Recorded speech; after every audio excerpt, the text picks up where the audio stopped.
good afternoon, good evening, everybody. However you happen to be watching and or listening to this, I want to welcome you to the latest episode of the Gaming Circle podcast. Yeah, the podcast where this week we are excited because we have very interesting news to discuss, and we have a great guest to discuss it with.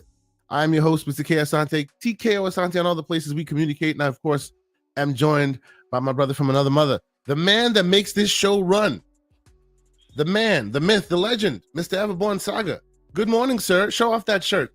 How you doing? All right. I didn't know I was gonna shill so early, but we got a new Right on shirt top. on the Let's go. everbornsaga.com store. The axe forgets, but the tree remembers.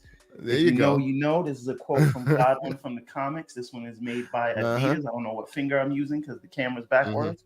But on the store right now, Adidas. I like it. Yeah. It's beautiful. It's real nice. Well done, sir. I like the new styles that you're coming out with, man. Too, if you see. Yes. And of course, shilling over. Of course, we are excited because, as I said, we have a great new guest. Mr. Everborn Saga has put me onto this man's stuff some time ago, and those who know us and know this show, Everborn is not a man who gets easily excited. You know, his excitement usually shifts into the second gear and no further. I want to say hey yo, but I'm gonna let you finish wherever you're going with this. I'm gonna let you go ahead. Yeah. But for some reason, this man kept telling me to listen to this gentleman's content, and I did, and I understand why. And we are so grateful to have him on the show to lend his voice and his intelligence to the proceedings. From his own YouTube channel, I want him to expound and tell us who he is and where he's from and why he brings what he brings to the fair. Ladies and gentlemen, VG Fight School joins us. VG, welcome, sir. How you doing this morning? Thank you. I'm doing good, Mr. K. Asante. Appreciate the invite. Happy to be here. Just to let someone else run the show. You know, when you're in the business of content creation, it's nice to just kick back and share your ideas without a lot of the pressure of you know exactly what I mean. So this is really nice. All the I appreciate background the opportunity. stuff. Oh yeah. Yeah. Oh yeah. Well, so, before go ahead.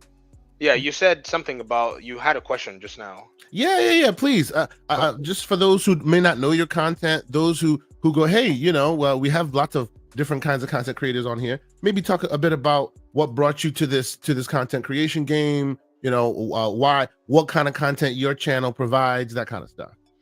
Okay, well, I started out YouTube, I think it was in 2016, October 2016. I was working on another channel, making content surrounding Tom Clancy's The Division 1, the first game that came out.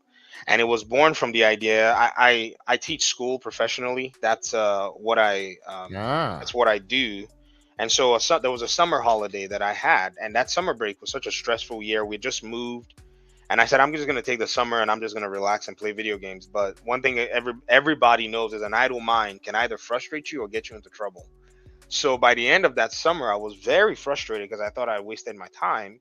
And while playing The Division that year, a bunch of my friends on PlayStation with me said, hey, you always in the know about this game. You know what the latest gear is. You know what is happening. Why not just make a YouTube channel like these other guys? In the space at that time was Skill Up, a gentleman named Marco Style, and another gentleman named Wids, and then a host of a few other content creators. So I said, I guess. So I kicked off making content, and so that was my training. You know, you learn on the job. So I get a microphone, I get I build a gaming PC, and I'm doing all of this stuff. I also wanted to play the game on PC. So that gave me kind of a proof, in a sense, of concept of how my content creation style is. So I've done it all. I've done scripted videos, unscripted videos. I've done live streams. I know the tolerance for what it is that I like. A lot of my audience asks me to do live streams, and I'm like, guys, I've tested this thing years ago. I'm not really fond of doing them myself. I enjoy being on a live stream that someone else is hosting and doing, because it's a different gift, you know, to be able to sit patiently and do all of this, do the setup, have a co-host and all of that. That is absolutely not within my temperament at this moment anyways. You never know, it may change. And so that became a thing. And then what you have as VG Fight School channel was born from that. So I started making content about the gaming industry, about different things, because I wanted to. Division 1 was kind of done, end of life, and then there was this big huge timeline between no content and then. So I was like, I want to make content about the gaming industry. A lot of things were changing. EA, which you have something for us to talk about them today, also they had canceled a Star Wars game with Motive Studios, something like that. And they came out with this statement saying that, when we did our testing, a lot of gamers didn't like, it seemed like they wanted to come back to these experiences. Basically, what they were saying was that live service games was where they felt a lot of player engagement was. The gaming community in the vocal side was up in arms. Everybody said EA sucks. EA doesn't know what they're doing. And I was part of that. But I wish I'd been looking at the data. I would have absolutely seen that they were actually right, even though it sounded and felt wrong. So I was making a little bit of content surrounding that, but my audience was like, we want to watch Division videos. So I was like, okay, I'm gonna quit this. Then I started making just straight up superhero games content on the Video Game Fight School channel. And after Gotham Knights, and then no other games, Suicide Squad Kill the Justice League didn't do well. I said, you know what? Let me try this again. So I started talking about it, and I started to get a lot of feedback, all kinds. And I said, the middle ground is just sharing the knowledge that is available here. And so, behold, I'm talking about this, and I'm looking at the data, and the data is informing me and is confirming and affirming the things that I disputed in the past. And so I was like, this is exactly where we need to be. We need to watch the industry from behind the curtain, as well as out. We need to look at it from all perspectives. And so VG Fight School channel was born. There's a lot of intellectual tussling, fighting off a lot of the, I would say negative feedback in some sense, not necessarily fighting all of it off, but actually adjusting to ensuring that I can bring a lot of people along. It's taking a while. It's taking a toll, but I'm enjoying the process. And that's usually the best part of it. Once you start enjoying the process, it's a lot of fun. And that this is out of my comfort zone because my content is a little out of where I would like to be, because I actually address other content creators. It's not something I do naturally. If you go watch my other division videos, every time I address another content creator, it's usually in a friendly, cooperative manner. But in this particular case, because we're arguing the validity of ideas, I have to do that. I'm not trying to, engage their person, but engage their ideas. And that's not easy to do. You have to walk a fine line so that you're not disrespectful or whatever it is. So that's the difference with this content piece. And it's the side that I feel like, it's the biggest challenge overall more than anything. But yeah, that's a 20-second bite of the entire timeline in relation to what it really looks like. Yeah, so I don't know how I got on to your stuff. I think YouTube kind of recommended it to me, and I watched, and I was like, okay, this guy's pretty smart. What I like about your content is, and I think it just comes from you being an educator, right? It's like you're talking to some people like they're children, but you're trying to teach them something. I mean, I don't mean that in a bad way, right? Like you speak like an educator because you want to take people on a journey and make them understand, all right, here's the data that we're looking at. Here it is. Here is the way that people are saying things. And then here's the data to like, here's the reality, here's the data, and here's a story for how you can understand it.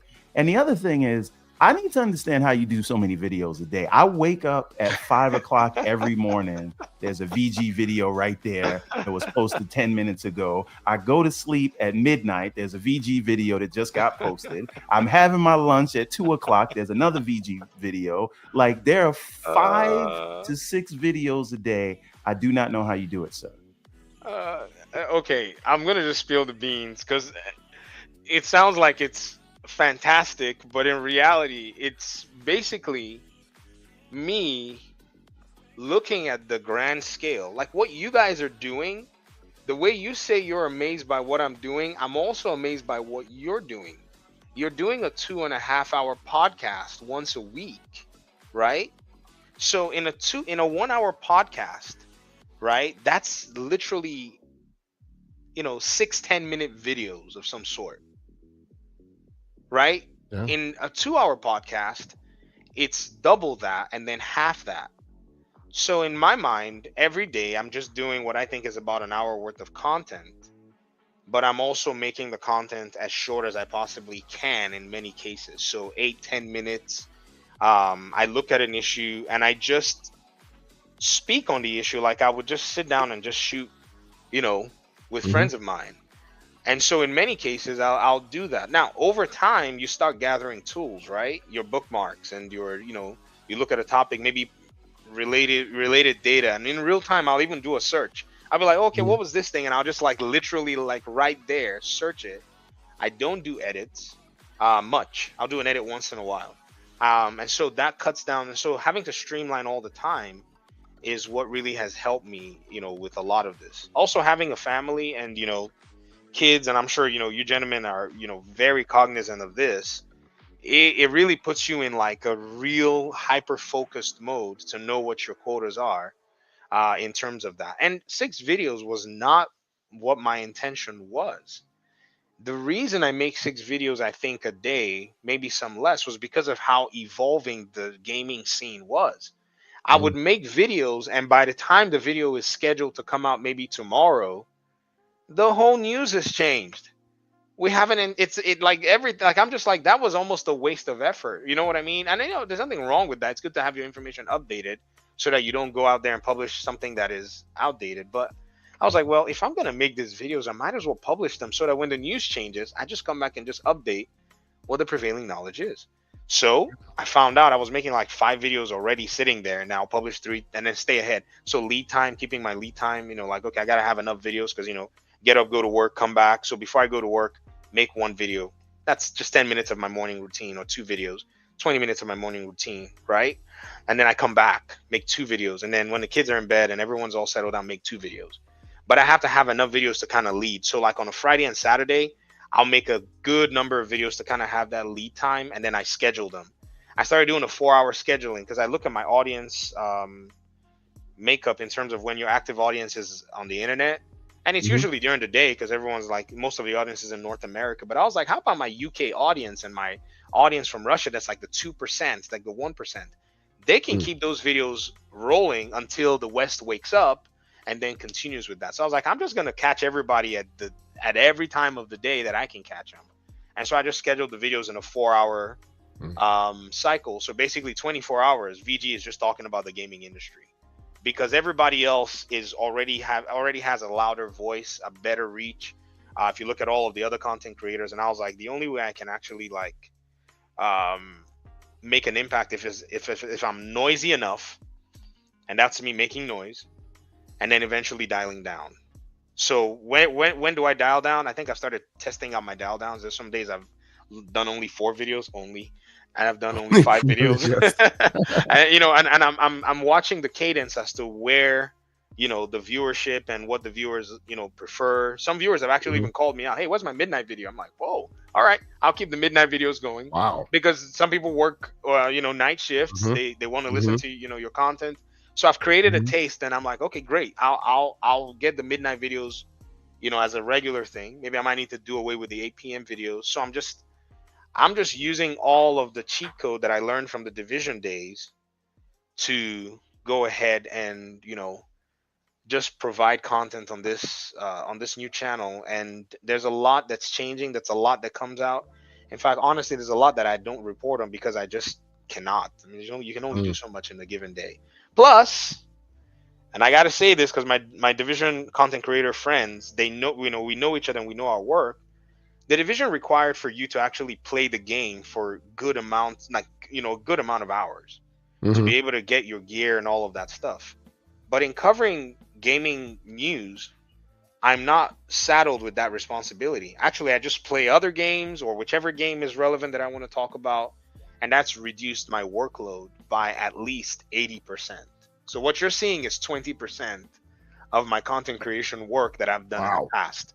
Because Division was very, very heavy. Just, playing an RPG, and then making videos on it and reporting on it, all of these things, have really, really helped me to just be able to put out content at the cadence that I do. I mean, I don't know if that makes no.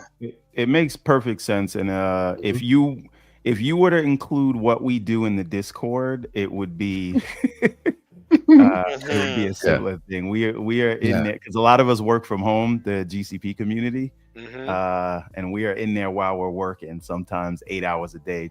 And it's not even about video games that we talk about all the time, but like it's all manners of grown man talk and gaming as well. So yes, I guess this is the part where we do a cheap plug. Join the Discord, ladies and gentlemen. If you haven't joined the Discord, do so. Also, VG Fight School. I put the link in the chat multiple times. If you have not joined his YouTube channel, please click the link and join him. A lot of interesting conversations to be had there. Thank you. I will say VG Fight School goes very well with coffee in the morning. I make my espresso every morning while I listen to the VG video that just happens to be waiting. And that's you've become part of my morning routine, sir. Well, I am honored. Thank you very much. Because mine is like something that I would hope to be able to have some coffee as well too while doing it. But man, it's just sometimes crazy. You get up, you go to bed late, you get up and you're just thinking about the day and such. And yeah, Discord, man. So you guys have an active Discord. And that's one thing that I actually told myself that I was not going to invest time in. Not because I don't desire to have a strong Discord community, but because I knew I wouldn't have time for content creation and other responsibilities. So in the past, out of pressure, I mean, I think it was my audiences that said you need to get a Discord, and I was like, if I get a Discord, it's going to be inactive. And except there are people who want to run it or people who want to moderate, and I've had Discords, but my Discord channel is just lay melancholic, which is fine. I'm not I'm not.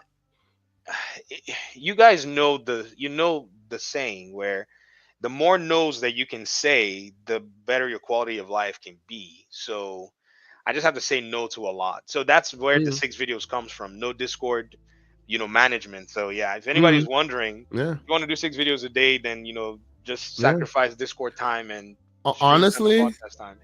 The only reason why, and we're a bunch of graybeards here, I'm not a big fan of Discord, but it's become a necessary evil. The only reason why we're so big in our Discord these days is because it's the way to get away from X and all the negativity. Sometimes it's on the timelines and all this. And we're building a strong community of like-minded and people who want to talk games and, certain demographic. And it's just kind of growing and becoming something that's worthwhile.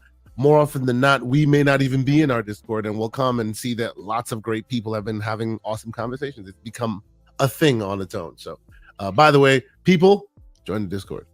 I just, I kind of, as of late, the last couple of months have not like, I'm not one of those people make an announcement I'm leaving Twitter, but I've just kind of fallen back, right? Because I am leaving Twitter, ladies and gentlemen. Goodbye. Okay, right. That's like the James Brown thing where he pretends he's getting off stage and then he comes back. And it comes back out. Yeah, so that's always annoying to me. So I just kind of have been posting less. I don't because the timeline is just kind of full of sometimes bad, sometimes disingenuous takes, and usually I would comment on them, and I lost the energy to do that. And I felt like it was the same people arguing about the same things. And so I will go and check every now and again just to see if there's some news there. But usually, because the Discord is so active, I kind of get my news right there. And then we'll talk about it in line. And I feel like, when you talked about there's only so many hours in the day, I found myself in the past, I was doing more scrolling than I was gaming, and I was being stressed out by the doom scroll, and it's like I don't know if I need that in my life, right? So I just had to kind of reassess where I was putting my time, because that's the finite thing, that's the real currency you realize as you get into your middle age. So I just said I can't, my account's not deleted. I check in every now and again, but I'm not really on there like that. And I come into Discord and I'm here every week, and that's what I had to do with my time if I wanted to, because some people are just angry all day. True. And they want they want a reason to be angry. And if you take the reason away, they find a new reason. So it is what it is. So here's the beauty of this. Every day I interact with at least 100 people, right? At work, anyways. I'm on break, so this is nice. And I think some of my friends have told me that I'm an introvert. I don't know if I am. I think I'm more like I can morph to be an extrovert or an introvert at any given time, I think. Introverted extrovert. Yeah. I think so. But in the interactions with, numerous people, you can see so many streaks of our, of our human side, that it's interesting to be able to deal with such huge amounts of adversity at the same time, because like you said, there are a lot of combative, people. And honestly, I see it as and this is something that I learned a long time ago from, just my faith and stuff. When you're having discussions with people, I grew up in Nigeria, and Nigeria is like 40-something% Muslim, 40-something% Christian, and then there's traditional. So religion will come up, politics will come up.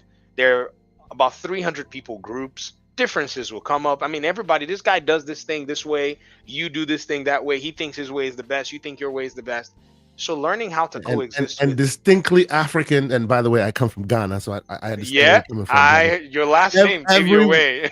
My neighbor. I put it out there. Asante, you know where I'm coming from. And everyone believes theirs is the opinion that everyone must believe. Oh yes. Oh boy, it's the navigation. Oh yes. So you, as in that context, you need to learn how to deal with ideas in a respectful way, and all of this. And so, looking at all of that, you have to say, man, okay, these are ideas. Yes, these are real people in many cases behind the screens, and these are their ideas, or they may be feigning or faking who they are because they have anonymity.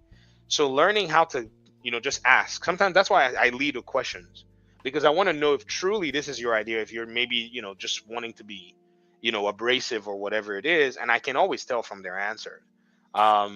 Real quick, our other Nigerian brother's asking the question. Ty, yes, he is from where he's also Nigerian, also from Ireland, actually. Ty is from. So yes, I'm shout from out Nigeria. to Ty Talks. Yes, but yes, I suspected as much. No, please continue.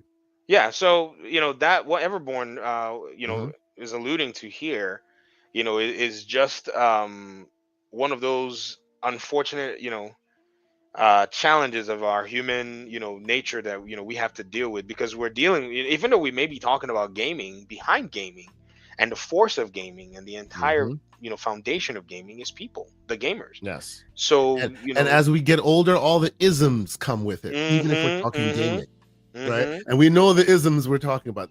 This brings up a lot of our conversations on Discord. So yes, very very much like-minded, very very much so. Yeah. Interesting. Very good. Very good. It's also I'm one of those people that's very big on kind of vibrations, right? And like I feel like if you constantly kind of consume kind of negativity, that manifests itself in your real life. And I just felt like it was becoming too much of that, and I kind of had to step away, just like for like personal sanity or mental whatever, right? It was like a cesspool of angry for no reason. But anyway, yes. Let's get to what we came here to get to. What do you have first on the docket? Now, VG, we normally do what we're playing at the top of the show, but we decided to move that to the back of the show because we end up spending 2 hours on what we're playing and then never getting to the main topics. So we're going to get straight into the meat and potatoes and then have the appetizers after. So what we're saying is the bloviating gets high. So we're going to keep this. We're going to flip it. See how this goes. So sounds good. Actually, we have a bunch of stuff to talk about today, but I think we should start at the top with the biggest story. And I picked the biggest story, and I'm choosing this specific story as the biggest for a reason. And Everborn will know exactly what I'm talking about. And what am I talking about? I am actually let me share the story first before I even talk about it. I'm talking about the new changes that Microsoft is purportedly making to their update system. I kind of feel like that's a monster ramifications for the future, and it might be leading to that other conversation that we're gonna have. But I don't think people have taken that one seriously. Everborn, why don't you set us up on? Yes. So if you use Windows, we're all familiar with Windows Update. And if you use, if you have a gaming PC or you have a handheld, one of the biggest complaints people tell you about is like there's updates, and you got to update your drivers in one place, and then you got to update your apps in another place, and then you got to update your games from your launcher store, and it's all those things. Microsoft right now, this is unrelated to gaming, this is more for IT managers, but this would benefit gaming. They want to have Windows Update, the thing that updates your Windows, and it'll do it on a schedule and things like that. Because you know how you'll just wake up and boom, now you got Windows 11 with some new AI bullshit. Sorry, that was my one. That's your one.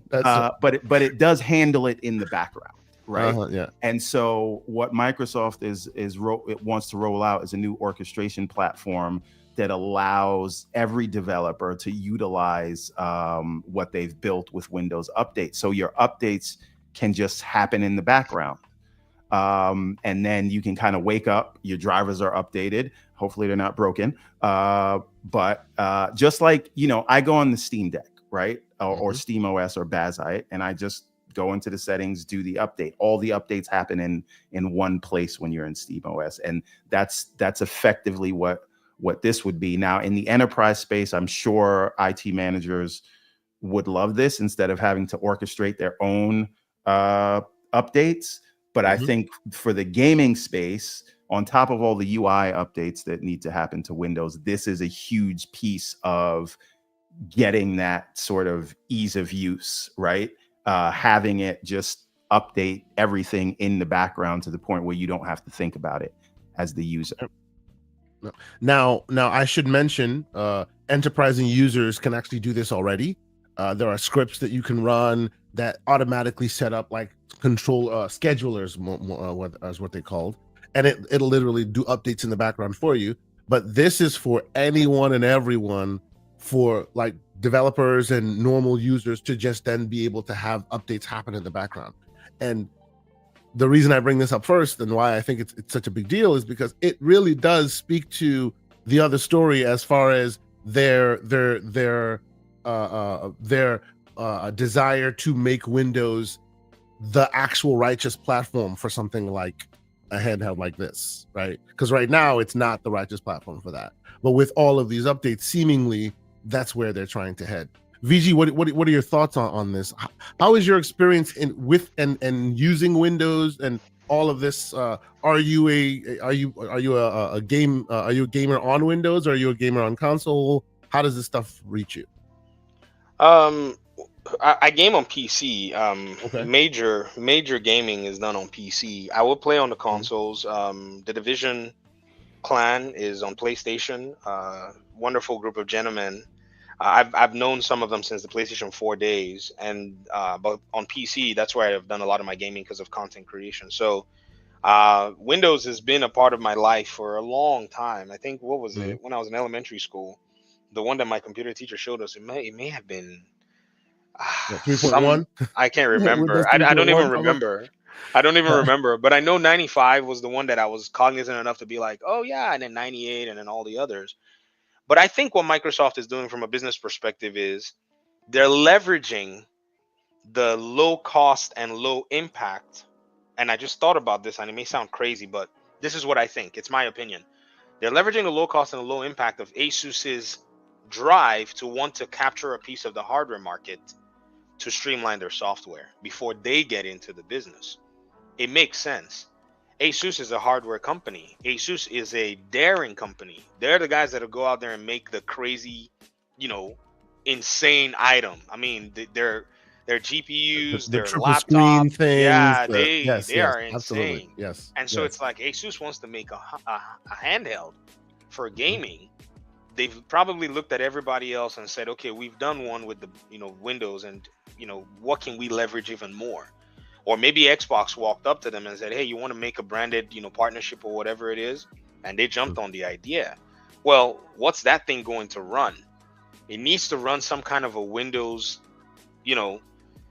emblemed or whatever operating system, or an Xbox operating, something that does appeal and is compatible for the Xbox user.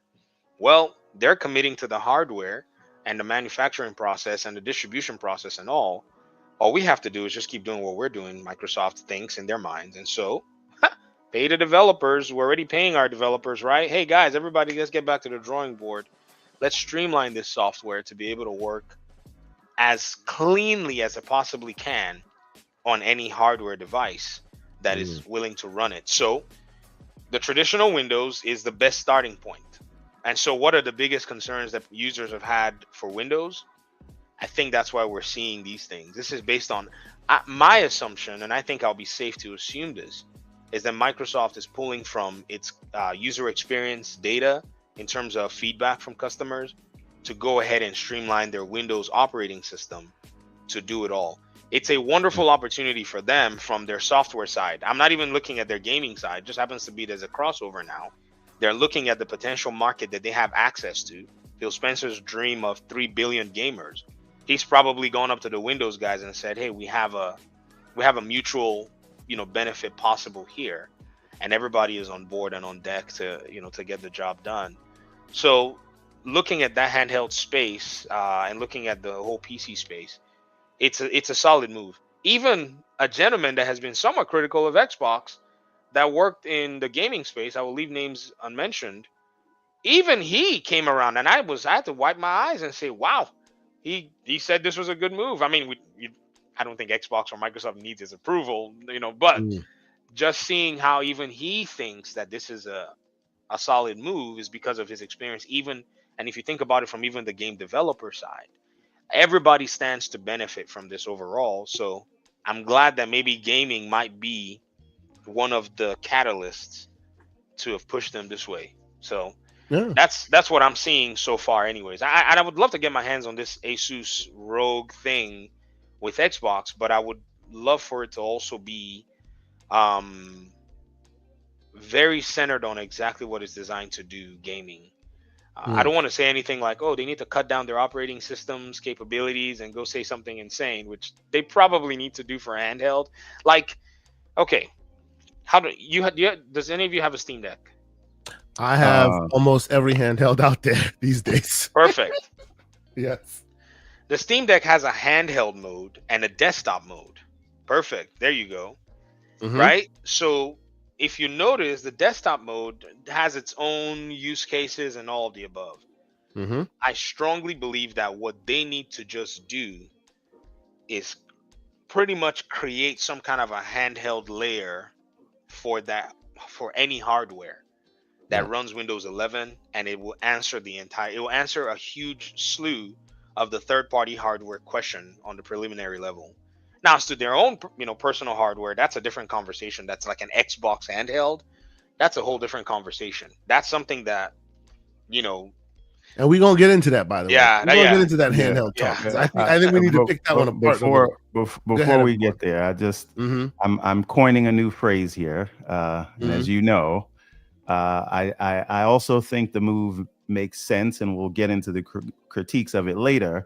But Microsoft is a software company, right? Oh, here he goes. That's what they do best, right? The name is Microsoft, not Microhard, right? So, big pause. This is what they do best. They make operating systems. They make software. So, and they have one of the most robust partner programs, right? They work with all these hardware OEMs, and they've been doing so for the last 40 or 50 years, right?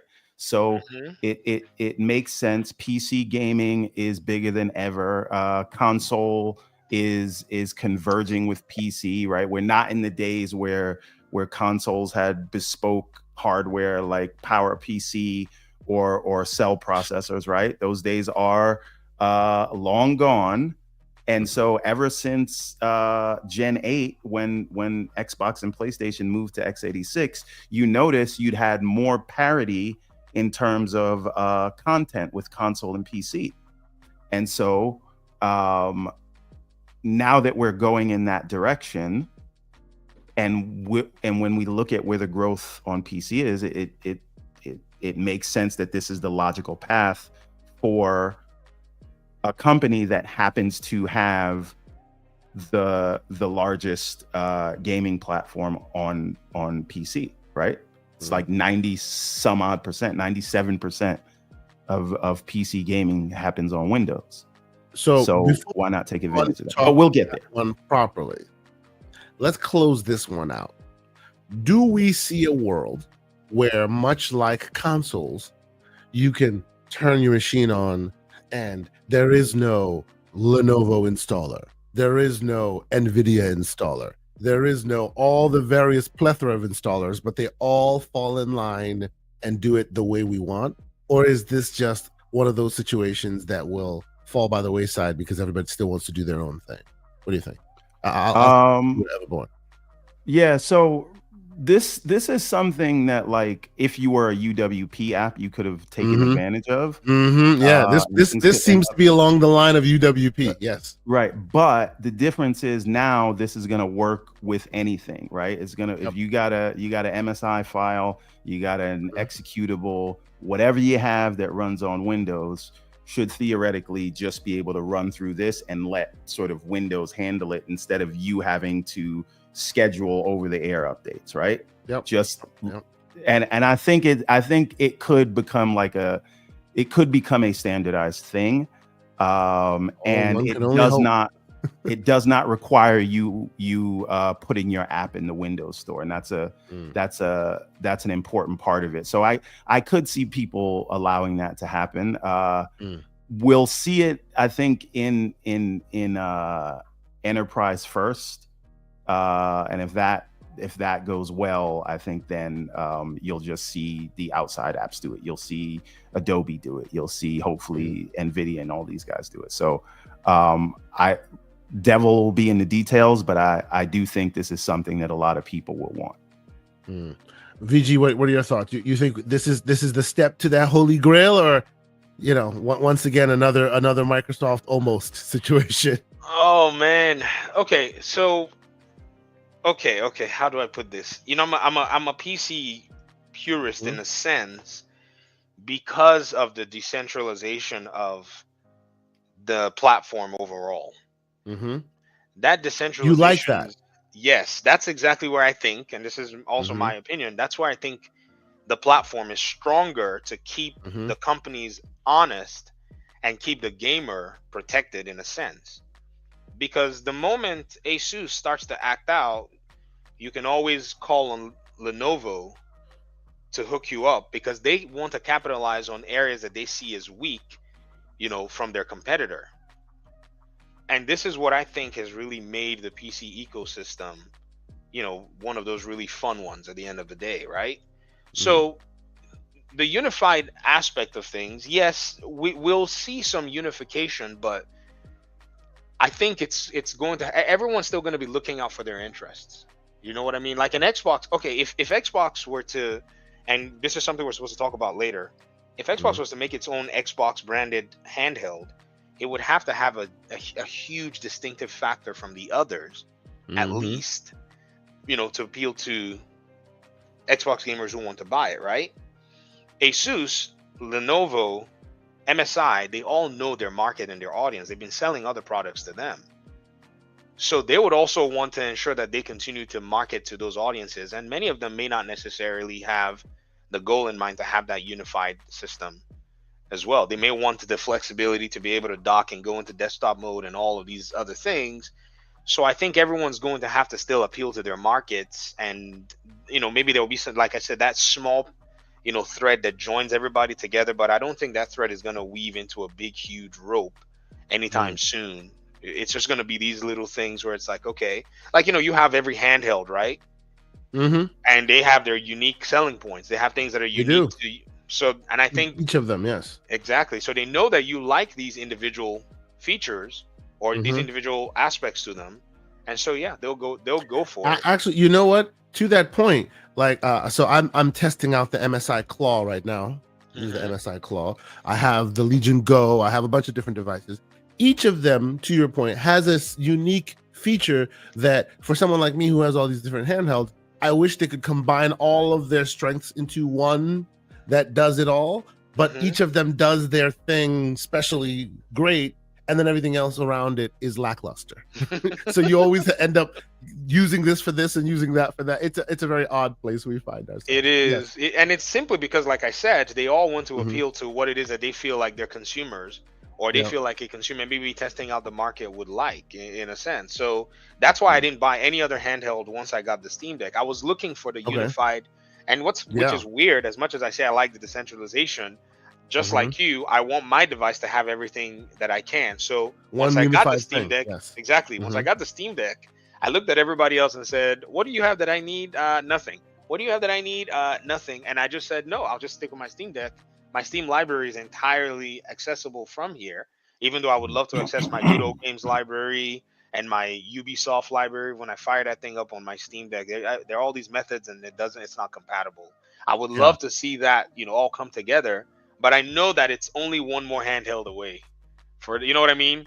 Which is like, I would love for all of them to come to be able to do all of that. But no, Valve doesn't want to do that whole Steam external launcher and encourage that. You know what I mean? I don't think they want to sit here and encourage that kind of behavior from Ubisoft and EA on their handhelds, which is nice. So that may speak to EA and say, why not take that silly requirement off and put the game natively on Steam so that people can actually... So that's where the play consumer it properly. The consumer protection is also one that, yes, we may want a unified system, but can we sacrifice that consumer protection that we enjoy? And that's a question mark thing. So I'm with you. I'm with you on that. Let's move on to the other story that I believe is related here. But before we do, let me catch up on a couple super chats in the chat here. We'll attach it to the exclusive Xbox sidelining their handheld thing in a minute. So Face BKNY, prolific in our chat, taking the man VG to task. He says, with a $20 super chat, he says, VG Fight School, I don't agree with all of your opinions on Xbox on your channel. You sound like an Xbox talking head representative. And then he adds, with another $20 super chat, thoughts on Mikey Barra's response to someone asking him about Xbox sidelining their console hardware, and he said that they already did. The writing was on the wall with that one. So let's take it one at a time. You want to address BK and his thoughts on your thoughts on Microsoft and representative of all that? What do you think? Okay, I mean that's fine. I mean that's I get that a lot. In fact, I made a few videos talking about how sometimes I get categorized as an Xbox, and this is coming from all sides. There are people who are Xbox players who say, like Dog Dark in the comments is there saying that I'm an honorary Xbot, and then you also have this. So this is not new. You have that claim from both sides and all sides. Yep. If I'm an honorary Xbot, or if I'm an honorary Xbox talking head representative, or if I'm and I put this out there, if I'm an iguana, it doesn't. I don't think it really impacts what's going on in terms of the gaming industry and what I try to point out. Now, maybe in some people's eyes, they may see that because the coverage is me basically focusing on the underdog, in quote, underdog. They're not the underdog, but in quote, in terms of the console space, they're the underdog, right? And the underdog, which is weird, is always takes over the news cycle, which is weird. How is Xbox the underdog always on on the news cycle? And then there are different opinions, and then there are different analyses about Xbox, and so that's where the conversation is happening. Don't worry, Doc Dark is an honorary the fifth member of the Ninja Turtles. Once you see it, you can't unsee it. It is what it is. Shout out to Doc Dark. And so, in seeing that, right? In seeing that the conversation is there, I walk into the space and I listen to what I'm seeing across the board, and some of the things don't line up with where the data is pointing us. And so I say, why did this person say that? For instance, you understand what I mean? Yeah. Right? And so when I ask the question, why did they say that? And then everyone's like, because they think so. And I'm like, well, they can think all they want about it. There's nothing wrong with thinking about it, but it doesn't line up with the data. In fact, this year was a very interesting year. Remember that article that came out with the paywall? Everborn, do you remember? I think you sent me that article or so that said Activision's acquisition had not yielded anything, something along the lines from Microsoft. And then Microsoft themselves and Activision came out and addressed it with the data that was actually, you know, about what their acquisition had seen in terms of revenue growth and points added, right? That one had reached a tipping point where Microsoft, who had always been quiet about some of those things, had to come out up front to say something. How is pointing out the truth, and this is a question I ask everybody that says that. So BK, let me ask you directly. How is pointing out the truth and the data, you know, anything that leans towards being an Xbox representative or not? If those guys in Microsoft and Activision did not come out and say it, they had already published the financial reports in previous quarters for us to see exactly those same numbers. So whether they said it or not, the numbers were already there with the fiscal responsibility to the shareholders. So should we all just keep quiet and, you know, or should I be silent, you know, about it, or should I say something? Or should you say something? It doesn't matter if you're a PlayStation person or an Xbox person or a PC person or whatever. If you join the conversation I think should be, you know, one that's built on a foundation of us being honest and critical and accurate. If we don't have those, we're all just going to be sitting here hurling darts at each other all day, every day about, you know, all that. And, you know, that would just waste a lot of time. So it's just simple. Here's the, you know, the financial report.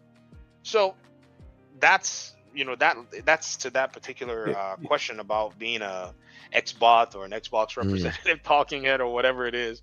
It doesn't bother me because I know exactly what I'm like. I'm sitting here going, whenever they say that, I'm like, man, if only they were correct, because I'm sitting here in front of my PC, like, and I have a PC in the living room. I have PCs in my office. My wife let me put a PC in the bedroom, so if the kids are making you too, noise, Let's go. So I'm as PC can get when it comes down. You married well, sir. Oh yes. I mean, she's we super cool. around here we make fun of Everborn because he put his 4090 in the bedroom. We always make fun of him about it. But you too, sir. Okay. Yep. Okay. In fact, I switched out, and my 4090 is in the bedroom because I think I was trying out something. This man got the 4090 in the bedroom too. Lord help us. All right. This is why you was all about 4090 and Barry White is a good Friday night. That's what I say. All right. Well, all right.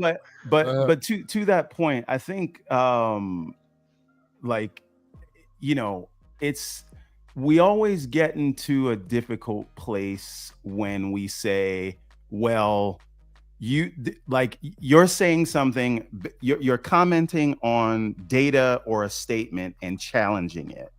And the idea that, well, that can't be listened to because I think that you have a certain preference for something. But even if that was your preference, what does it matter if the data is in front of your face?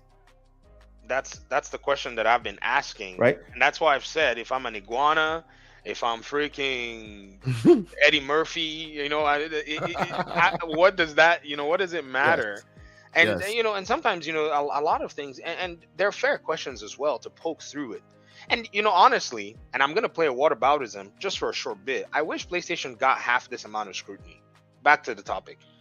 If you say, for instance, like, you know, maybe a further question and say, well, but just because Microsoft said it doesn't mean it's correct. I say, sure.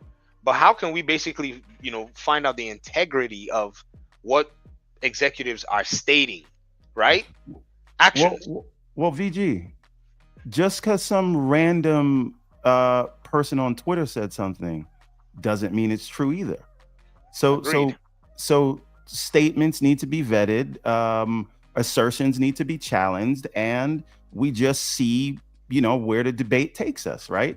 That's all it is. It's either, hey, you said this, here is some data that says otherwise, or you have this perspective, here is another perspective. The data never changes. Or if someone says, that something negative about Xbox, the right thing to do is just not question it and let them talk, because Xbox bad or what? Like, what is the nature of debate or discourse? Yeah.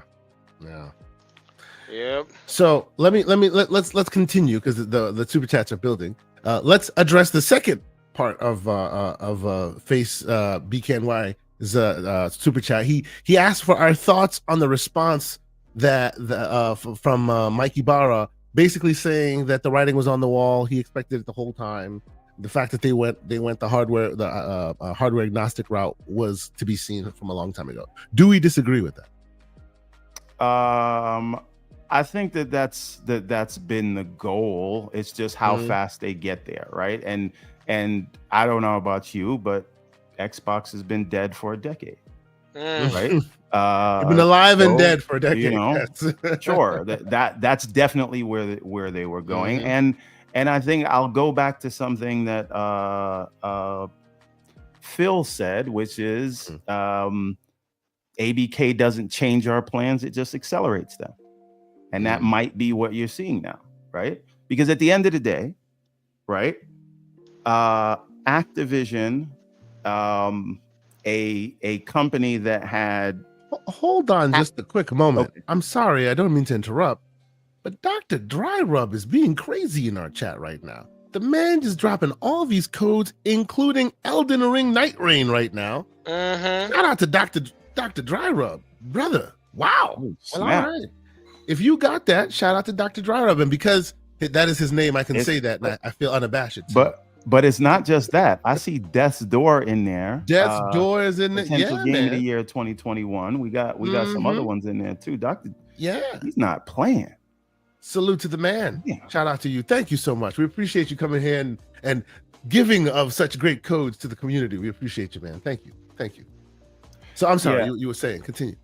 So I just think that's the nature of the debate, and Slow-Mo points out there are both sides that ignore the data that disprove their arguments. And sure, that may be true. People have their blind spots, but there'll be someone else to challenge. The point is, things should be challenged, right? Sure. So one person may be more knowledgeable in one area or have a preference towards one thing, so they're going to challenge something, and as long as they're not challenging it with lies, that's fine. If there's something they missed, I'm sure someone will pick up the slack and challenge in the other direction. And that, I'm just saying that is the point of discourse and debate, and we can't say that we should just let untruths or bad takes go, right? Like, agreed.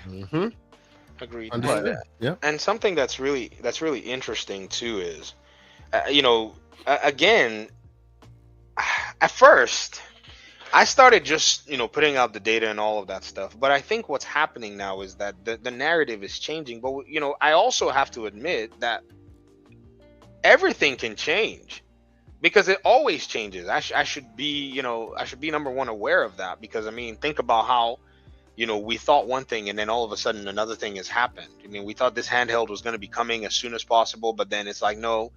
A small decision has basically changed up the plan and moved things.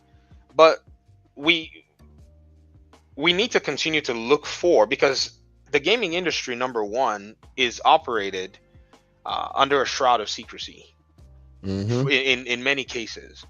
And this is why things can be really weird. And so whatever data sets or whatever, pieces that we can grab to the puzzle, that's why every single piece of it is important.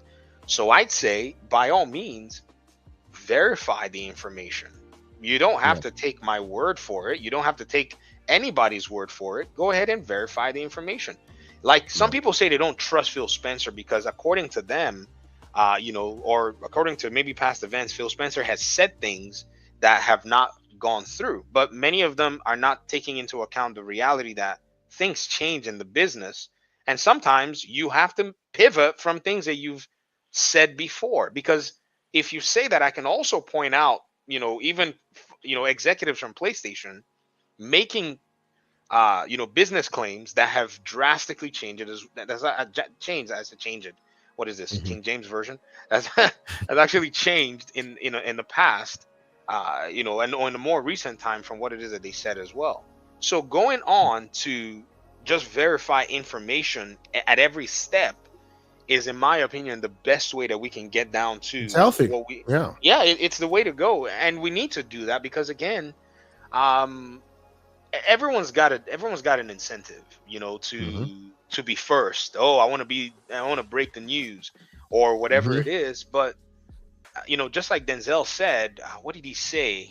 Everybody wants to be the first. He said if you read the papers, you're misinformed or something along the lines of that. I can't remember the exact set of quotes he said, but it's one of those things where we as the individuals are now, we're now burdened with a responsibility to find information and verify information and crowdsource to the point where we can ensure that we are, getting grounded, info that we actually go ahead, and deal with. Yep. And that's my position. Yeah.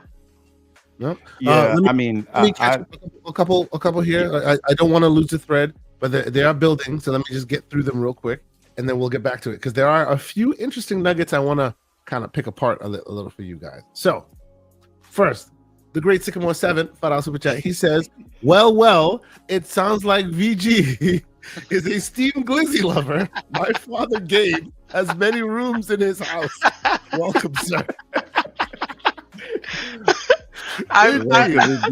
The Gabe meme, man. I literally walked into PC gaming to play a Ubisoft game. So I download a Ubisoft launcher, I download Steam, I'm playing my Batman games, and then I realized that there's an entire meme cult around Gabe Newell, and I'm like, I don't know about this. It is wild. It is wild. And of course, because this is the Gaming Circle podcast and we enjoy whenever any of our friends jump in and jump out, ladies and gentlemen, Paris Lilly joins us. Hey, what up, Paris? First and foremost, good morning, and hello to you, Paris? VG Fight School. Oh my gosh, hello, Paris! Goodness gracious! I watch your videos. I've been in a few, for better or worse. You have been in a few. I enjoy your content. Thank you. You have been in a few. Yes, you have been in a few. But again, it's one of those things where I'm like, oh my gosh, I'm gonna have to challenge an idea of someone who I know has been in the gaming industry talking about gaming news longer than I have. I mean, my division days, I used to watch your stuff and your coverage on E3.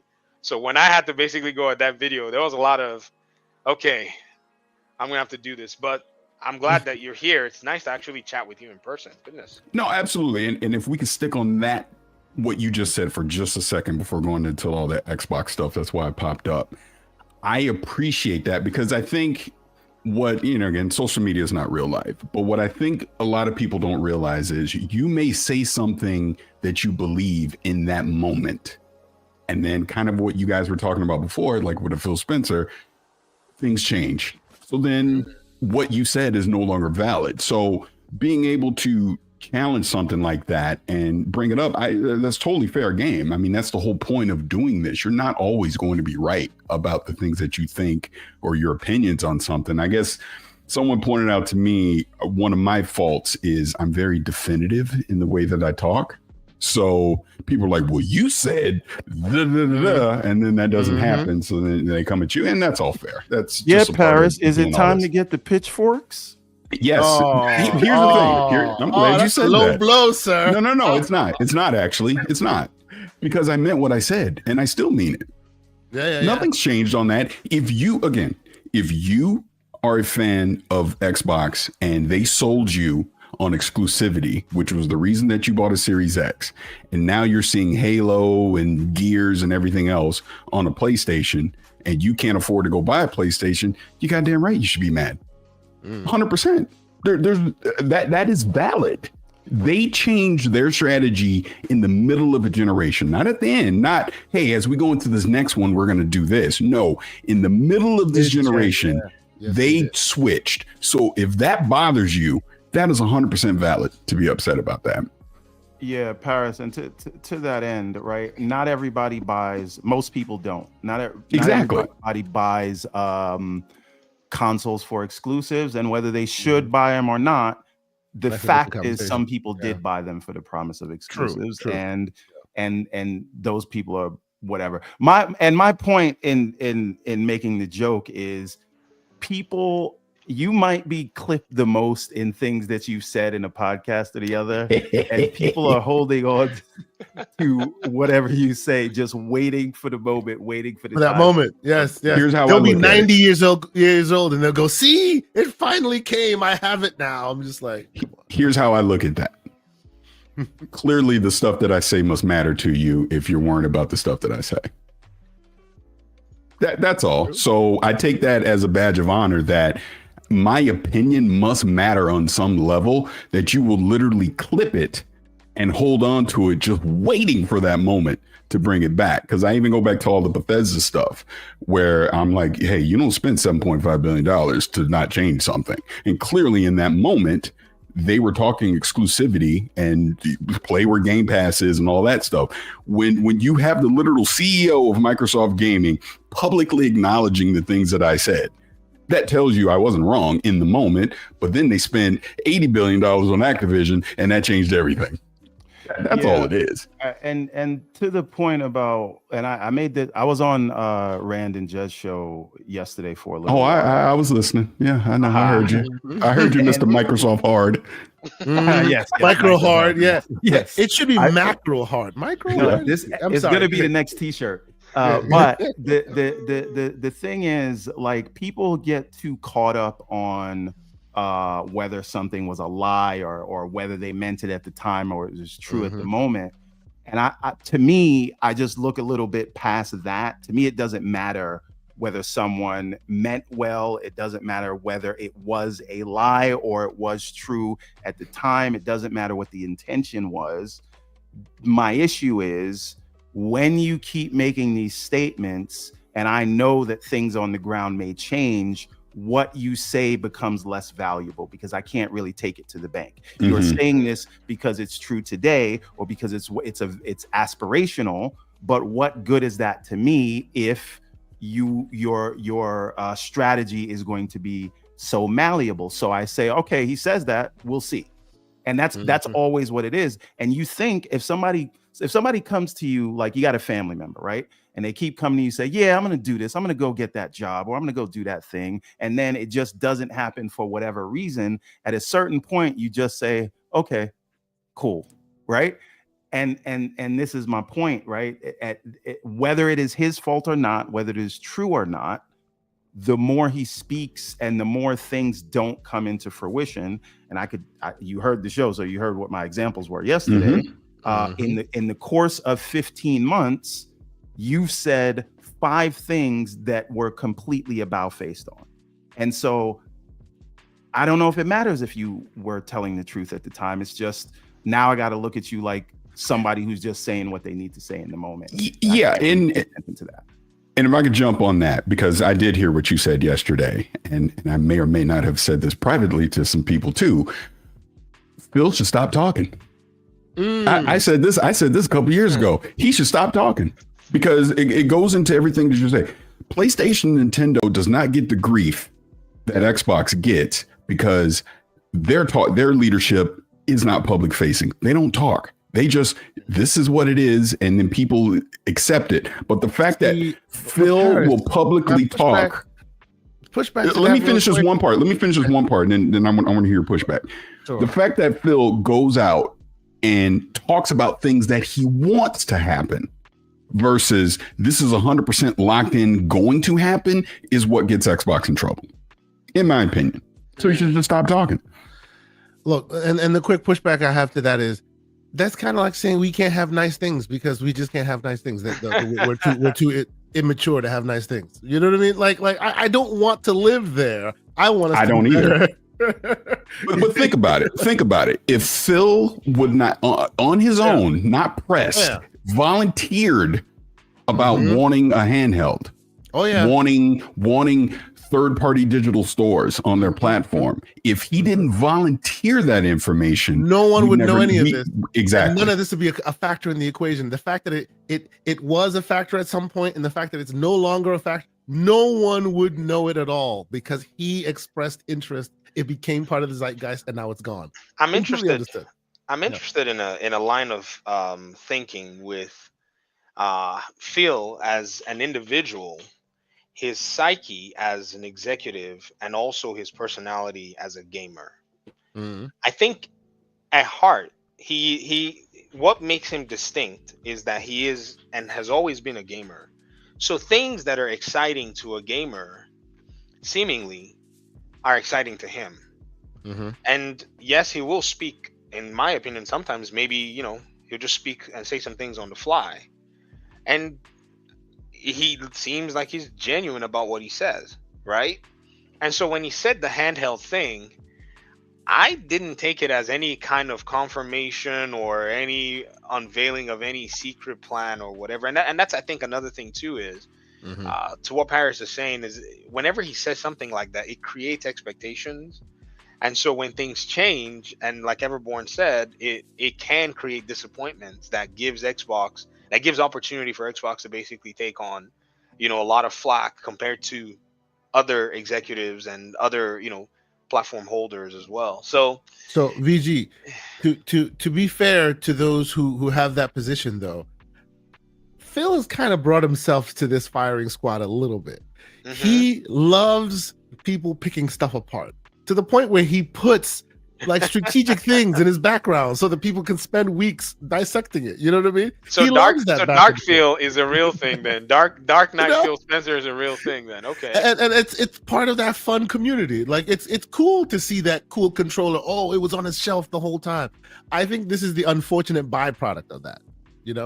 You are correct. But I think what really brings everything back together is that, again, like I said, if we continue to pursue, what is really authentic and what's genuine, and we look at the perspective of, things always do change. And, even when others make changes. Okay, for instance, let me put this example out here. This is, in my opinion, probably the best example of a huge change that PlayStation had made, or I guess I would say a signal to a change or something, was there was a PlayStation blog an audience member of mine pointed me to. They gave me a date and everything. It's the March 10th, 2020 PlayStation blog. In that particular blog, Herman Holst says something very important when he was about to launch Horizon Zero Dawn on PC. He said, just because one game is coming to PC doesn't mean, let me just put it this way. Let me just quote it directly. And to maybe put a few minds at ease, releasing one first-party AAA title to PC doesn't necessarily mean that every game will now come to PC. Now, not every PlayStation game has come to PC, but there sure have been a lot more compared to the sentiment at the time that maybe PlayStation gamers. Kind of literally exactly what Phil said at that only 4 games thing. You know what I mean? Yeah. So Phil Spencer is getting all of this, wrath for changing the game, even though his change was kind of faster than PlayStation. Sure. In reality, they morphed very fast. But I look at it and say, and I'm fair to Herman Holst saying, man, PlayStation needed to make the change. I have to be as, I forgot the word I'm trying to use. I have to maintain the same energy levels as the word I'm trying to use for it with Phil Spencer. So that's my perspective. And I think as we look at the gaming industry overall, we're looking at strategic changes from all three, actually. And if we're able to digest as much as we can, I'd say that, this is the reality of it. We've now grown from being the gamer on the front of the TV to being the adult, and now seeing the reality of the adult. And the inner child within us that enjoys gaming has a very tough pill to swallow. And I think that's where we are. We'll get there. We'll eventually be like, when we see it, we'll believe it. Or business, it might change, and have that sentiment going forward. But for now, I think this is where we have that, friction going on overall in the conversation. So the thing is, like, and again, this is why I try to get away from the personal things about what Phil meant and what he was lying, whether he was lying or whether it was true at the time. Because again, and I'll just go through it for those that didn't hear me yesterday, right? Just 4 games. We know what happened later. Not Indiana Jones. We know what happened later. There's 2 ways to grow your business. You can either search for new users, or you can increase prices on your existing customers, and we don't want to do the latter. Then a month later, we know what happened in terms of prices and whatever, right? And then we should make a handheld at several different stages where he said this uninvited, and then now we're not really going to do a handheld, right? So once again, it doesn't really matter if he meant it. It just means that when Phil says something in the future, I just got to be like, okay, Phil's talking, right? And to me, when someone comes out and speak and they tell me what the direction they're going or what they're planning or what I can expect, I'm either going to listen to them and say, well, they said this, I can go by this, or I'm going to say, sure, that might be what you want to do, but it may go differently. So I'm not going to hold a lot of weight in that. I'm not going to bet money on that. And I think it's an issue when in such a short period of time, because like you are correct, the Herman Holtz thing is a completely about face, but that was 2020. I just gave 4 examples in the last 12 to 15 months. You are correct. I mean, the timeline and the transformation is very sudden and jarring for Xbox. But you also, I mean, I would say from a business perspective, and this is also another thing. If you were running Xbox, Everborn, and you're running Xbox, and then all of a sudden your president wants to basically cause an economic, I don't know what, shuffle or reshuffle, right? That's going to influence. It sounds like Discord talk, sir. Okay. Mm-hmm. And what would you do? Would you know what I mean? So in saying that, within the 15 months, what were the prevailing events that had actually taken place around that time? I'm just asking. No, it's a great question, but there's 2 things that I would say to that. One, you are the wealthiest company in the world, and if you didn't see this happening, like, I don't know, right? Because the other your contemporaries knew that this was looming, and they had been shipping in units by the millions just to put them in warehouses so that they could have enough stock, so that there could be a lagging rate on the increase, right? Like, so these are things that your distribution pipeline should have handled, being a company the size you are. And let's say that's not, because as I understand it, the way they handle their inventory is JIT, which is just in time. They try to manage it very closely as to not have too many units in the channel, because that really costs you money, right? So I get that, but if that is the case, and you, unlike your contemporaries, are so susceptible to this because of the way you handle your inventory, maybe don't say anything like that, right? But again, in terms of the moves they are making, I do, and I really want to get to that, because we this, I don't want this to be about Phil. I think we should move on from Phil. And we have a lot of super chats to catch up. But I do want to talk about the strategy, which I think is the right move, and I think there's good conversation to have. And I haven't acknowledged it. So shout out to Carrie. The Fox is in the chat. Got a chance to say what's up to him real quickly at PAX East. It was an honor to meet him. Hopefully we'll have him back on the show soon. Shout out to the good Fox. One of the handheld wizards, the Fox. The handheld master. Yes, absolutely. the man I go to when I have my question. So shout out to the great Fox. Can I say this to the Fox really quick? And keep that comment highlighted. I look forward to seeing you soon, sir. Hey, that's awesome. That's awesome. Okay. Wait a minute, Paris. Is that one of those it's one of those to my face things, or is that like a Look, I'm not a bully, man. I'm a nice guy. No. I'm just saying, hey, I ain't gonna put his business on Front Street, but there's a good chance I'll see him soon. That's all I'm saying. I already deciphered that as something deeper than, I don't even know. My brain is already calculating all kinds of possibilities. Doc Dark says that sounded like a threat. Right. You know what? Okay, but before you actually get into the super chat, let me say this really quick. You can't let these weirdos on social media make you think I'm this bad guy. It's like, stop talking crazy to me online and I won't say nothing back. That's all I'm saying. Don't start nothing, won't be nothing. Won't be nothing. That's right. But no, what the Fox is, by the way, the Fox, you may not know this, but you were referred to in certain circles as Handheld Jesus, right? Yes. Just like Steve from Gamer Nexus is referred to as Tech Jesus. The Fox is Handheld Jesus. That's who you look to tell you when some new handheld things are coming out. Now, the Fox here, Carrie, sounds like you're talking about the Xbox tax by another word. But he says, I'm not convinced that if Phil Spencer stopped speaking, anything would really change. Even in the PS360 gen, when 360 was king, gaming forums were always defending PS3. Well, all right. Sounds like taxes to me. All right, you do the super chats, and then we will come back because I really want to talk about the strategy. Let's get this through this. To discuss there. Yes, and I'll put a pin in this one real quick. Apunk Pie asks how it took 3 years for Microsoft to realize this, that the threat of SteamOS is mind-boggling. Sir, we're going to talk about it. We'll talk about that one. Oh boy, we're going to talk about that one.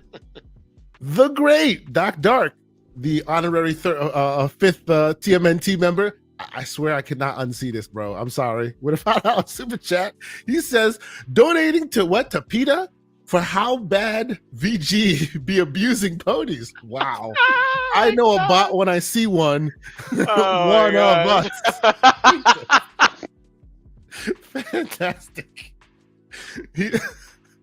And then we have Machine XP with a $5 super chat. He says, salute to everyone from the East Coast. Also, why do you guys have a guest on who won't acknowledge their bias? I'm just messing. For those who know, you know. Machine, he's being funny. I think he's referring to my video from yesterday. Oh my god. Now, then we also have BKNY continues to be prolific with another $20 super chat. He says, here's some data. Just because Microsoft is saying something doesn't mean the data is correct. Hi-Fi Rush had 3 million players, and look what happened to that studio. I mean, I although I agree with the high level of it, there were some underpinnings that kind of left Hi-Fi out in the cold, whether it made 3 million or not. You know what I mean? Like, Hi-Fi was, in hindsight, Hi-Fi was not long for the world, which is unfortunate because I too loved that game, and I wish that game had a chance to be alive. Right? Even the new owners of it don't plan to continue it because it wasn't necessarily the most advantageous for them. So it is what it is. Let's see. Does that say Yurun Worthy with a $2 super chat? Thank you for being here. He says, VG in Paris, I love it. Great podcast, Gaming Circle. Well, thank you. We appreciate it. We always love having great guests with awesome opinions on, and we appreciate you for coming here and paying some support to it. We appreciate that. Soul Tech, the great Soul Tech, with a $2 super chat, giving us all some good advice, asking to please like and subscribe. If you haven't done so already, please do that. Right now, I think we have, over 200 and some odd people watching on Twitter. On YouTube alone, we have about 150. We have 14 likes. Please correct that if you would. I appreciate it. Thank you so much. And then BKNY not stopping at all with a $2 super chat. He says, when/if Sony will do day one on PC with all games, which, I mean, for me, I think it's only a matter of time. At some point, we're going to see it. We're going to see it. I think if you do see it, I don't think Sony makes like random moves like that. So if you did see it, it'll be all no. What I mean turning is, of the page. Yeah, so maybe they do it at the beginning of a generation, but Sony is very sort of conservative in changes that they make. So I think what you'll see is the delta between the PC releases shorten over time to the point where people don't notice anymore, and you're just going to wake up one day and realize, wait a minute, it's all day and date. But again, I think that's a process that will take years to play out. Yeah, but they'll get there. The great Sith Lord, who's been a member for 13 months. Thank you so much for your support. He says, looking forward to Gamers Christmas next week. We're all looking forward to Gamers Christmas. I will be there. I'll be heading to LA in June, very soon, to meet and greet with the great Paris Lily, who also will be there. So looking forward to all that great stuff on the channel. Keep an eye out. We'll talk more about that one soon. Kay, one thing I want to say on that last thing, one piece that a lot of people leave out of the equation with Sony day and date is the tools, right? Their tool set is primarily designed for their hardware, and they had to bring on, they acquired Nixus to help them with the ports. So I think that maybe when if the next hardware and the next SDK is closer to do PC day and date, you'll see it there. There is some technical debt there when we're talking about porting over to PC. It's not as simple as a business. It's not a turnkey a dogmatic solution. thing. Yes, it's not a turnkey solution. You're not wrong there. Absolutely. Hollywood Rules with a $5 super chat. He says, "Good morning, my fellow graybeards. Enjoying a little coffee and listening to my guy K Asante and my Sega cousin Everborn. Had an excellent time in Discord. Thank you so much. We appreciate you being there. Another cheap plug. Join the Discord if you haven't. Great community. Great people talking on there. Always have fun talking to a lot of you great members in our chat in our Discord. So join us." Torino Johnson, $5 super chat. He says, "People think things won't change, but I'm old enough to see mag tapes, vinyls, 8-tracks, cassettes, floppy disks, CDs, etc. Gaming, PlayStation included." Shout out to my fellow graybeard Torino Johnson, speaking facts to the young bloods out there. You know what I'm saying? We gonna keep it lively. I appreciate you, sir.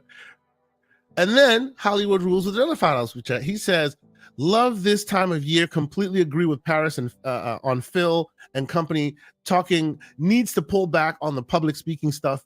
He can't win whatever he says," which I think that's part of the Xbox tax stuff speaking, right? Like no matter what he says, it always ends up being framed some bad somehow.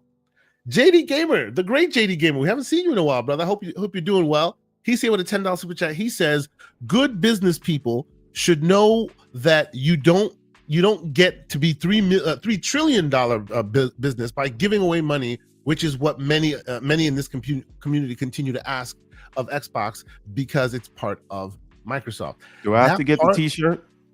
Yeah. Do I have to get the T-shirt? I might have to get the T-shirt. Okay. That part always dogs people, right? Because Xbox is in that $3 trillion company. That means they have to be able to be altruistic somehow and not like make dollars and cents. It's a very unusual thing. It's a very unusual thing. Spoony Love, 200. Is that yen? I think it's yen. Shout out to you. Spoony Love's from Japan. Yeah. You know, he says, "Shout out to you guys. Happy to be catching the show live." Yeah, man. We used to see you live all the time. Appreciate you being here. Hope all is well. Another Torino Johnson, once again, he's been a member for 11 months. He says, "I meant to say PlayStation will be no exception." No, I think we agree with you wholeheartedly. And then 2 more super chats. Hollywood Rules, $2 super chat. He says, "Other 2 companies say you'll eat like this and like it," which is true, right? And that's what I was talking about when it came to like we never get nice things. We give credit to the other companies that just like dictate terms, and then the company that tries to be a bit more forthcoming with the data, they get lashed in the public square for it. You know what I mean? Like I've always thought that was very unusual. BKNY not giving up. He has a super $2 super chat, and he says, "Would like to see VG debate Porter Rock." Wow, what do you think of that, there, VG? Would you like to debate Porter Rock, sir? I've had a lot of debate ideas, like people push debates and say, "Hey, do you want to debate?" And you should debate this person and so on and so forth. And I'm like, a debate sounds like fun. Yeah, one thing people don't realize, they think they don't understand that I love to debate. Like I don't even, I make videos and you can't really hear any of the pushback in real time. I love and I enjoy debate. But I really don't want us to lose the spirit of gaming at the end of the day. Sure, if anybody wants to do a debate and I have the time, I'll be happy to to debate them, no problem. Moderate the debate and all of the above. I'm happy to. I see one thing a lot of people don't realize is I'm way more interested and invested in learning than anything else. I think some people think winning a debate. Bro, if it's winning a debate, I teach middle schoolers. I beat them with logic daily. Like I'm not trying to win anything. I'm not interested in that. I'm looking forward to learning and understanding points of views and all of the above, and everybody putting out their knowledge out there. Because in terms of consoles, I am absolutely ignorant on many facets of the console space. The VG Fight School channel has been more of a learning experience than anything else. I've literally been learning from the comment section of about what's been going on in Xbox and PlayStation's world, because what was I doing, for all those years? I mean, I was in college, so there wasn't any time to play video games. And then after college, I'm trying to get my life together. I just got married right after college, so I didn't, I didn't want my wife to think, oh, my husband just only plays video games, as a new couple. So I had to actually suppress the gamer just to make sure things were in play. But she was like, yo, play games. What are you doing? And I was like, oh, that's cool with you? She was like, yeah. I was like, I'm not going to bother you. So I'm like, okay. And, I guess I'm going to be a YouTuber now. She was like, I'm cool with it. And, so I missed out on a lot of the, the history and the knowledge and, if major events. And so people, I'm sure, like, Pudarok and whoever else has a wealth of knowledge that I'm happy to have laid out, because once I absorb the information, man, I feel like I'm a much more knowledgeable person and I grow from that. So I'm happy to, put my, put that out there as well too. So that's a lot of fun. I mean, I've been on Pudarok's show once. He's a very smart guy. He's a good guy, veteran. Might still be active. I'm not sure, but smart guy. And don't let the sort of Twitter timeline stuff fool you. If you go and talk to him, I think very smart. Conversation. I've had also. It's not really about the debate, so to speak. When I was on his show, it wasn't a debate. We were just having a conversation, different perspectives or whatever. So I think it would be a good conversation. Yeah, I agree. By the way, I love your take on that, VG. My saying has always been, a saying that I have borrowed has always been, the man that knows something knows he knows nothing at all. You're always learning. It's not about necessarily like winning a debate fight necessarily. It's either reaffirming your knowledge or gaining new knowledge. So I always appreciate that. Yeah. Unless you come to the Discord, because then it's definitely. Oh, then they come in for your needs. It's a thing. We call it the verbal octagon. It's a whole thing. Oh, Lord have mercy. JD Gamer, I had to put the shirt on for you. Just for you. Yes, that's right. That's right. The Charge the More shirt, which we'll tell you where to buy that one soon. Real quick, JD Gamer, member for 9 months. He says, I heard a rumor that there were Sonic-inspired Series X consoles coming out, and that Sega might be a new acquisition. Oh boy, don't start. So I don't know if those. First of all, they look amazing. The Shadow and Sonic one. I hope at the very least we get a wrap, but I think that was AI that made those. And once again, I don't expect any acquisitions from Microsoft in the near term until they fully integrate ABK, finish integrating Bethesda. They just had a union thing go on where there's a new big Bethesda, kind of groundbreaking deal for the union that they had set up over in Bethesda or whatever.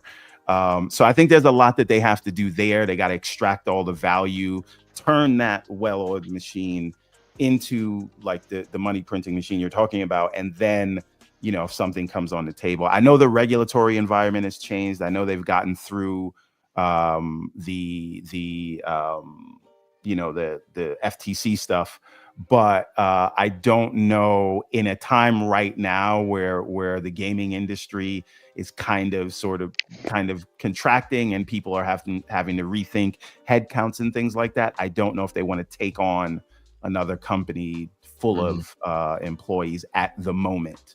So I wouldn't expect anything like that for in the near term. Maybe you can rehab that conversation in a couple of years. Sycamore 7, $2 super chat. He says, I love the new format, hot topics on front. Thank you, sir. Appreciate you. Thank you for the feedback. And then Victor Alistine, $2 super chat. He says, shout out to GCP, VG in Paris. Great show. Thank you for being here. Appreciate your continued support. And here's where we are. Now, let's get back to where we were getting to, because I want to be cognizant of time. And I want to lead into the next conversation we're having, which is like that Abunk Pi comment that he made, which was Microsoft realizing that SteamOS is a threat right when the SteamOS is at the door is mind-boggling to him. Let's tie that into the whole conversation of them depreciating their own handheld in favor of the consolidated device, the Windows device. Right. You go ahead, Everborn. Yeah, what do you think? Yeah. So and I talked to Jez about this yesterday. That part of this thing was his estimation. Assertion. It is not Yeah. that, because I asked about that. I was like, that is wild, right? The Steam Deck is the thing that kind of really put gaming handhelds, although there were many before, but the Steam Deck kind of kickstarted that. He does that to stop me from going, well, actually. I always will actually him. I got it. I'm ready for you. But the point is, it's the idea that just now they would be on the whim looking at some videos from Dave 2D or whoever else and say, hey, we should probably make this thing better is not, I don't think that's how it, like, I don't think that's how those things happen. That being said, I do feel like it should have been job number one, and it is the right thing, because whether you realize it or not, you don't love Xbox for hardware. You love Xbox for the history. You love it for their first party titles. You love it for the user interface. You love it for your library. You love it for your achievements, right? You love it for the friends that you made there. So that experience is just software. And that software can run on any hardware. And if things are trending towards PC, if the PlayStation and the Xbox are essentially scaled back PCs, right? If we see that Valve can give you this sort of streamlined console experience on what is a Linux PC, why then shouldn't Microsoft, the company that actually has an effective monopoly in PC gaming? I understand that Steam is the store, but the platform itself is Microsoft. It is Windows. Why not take advantage of that and allow people to engage with the hardware that they want while still having the user experience that they're comfortable? That should always have been the right move.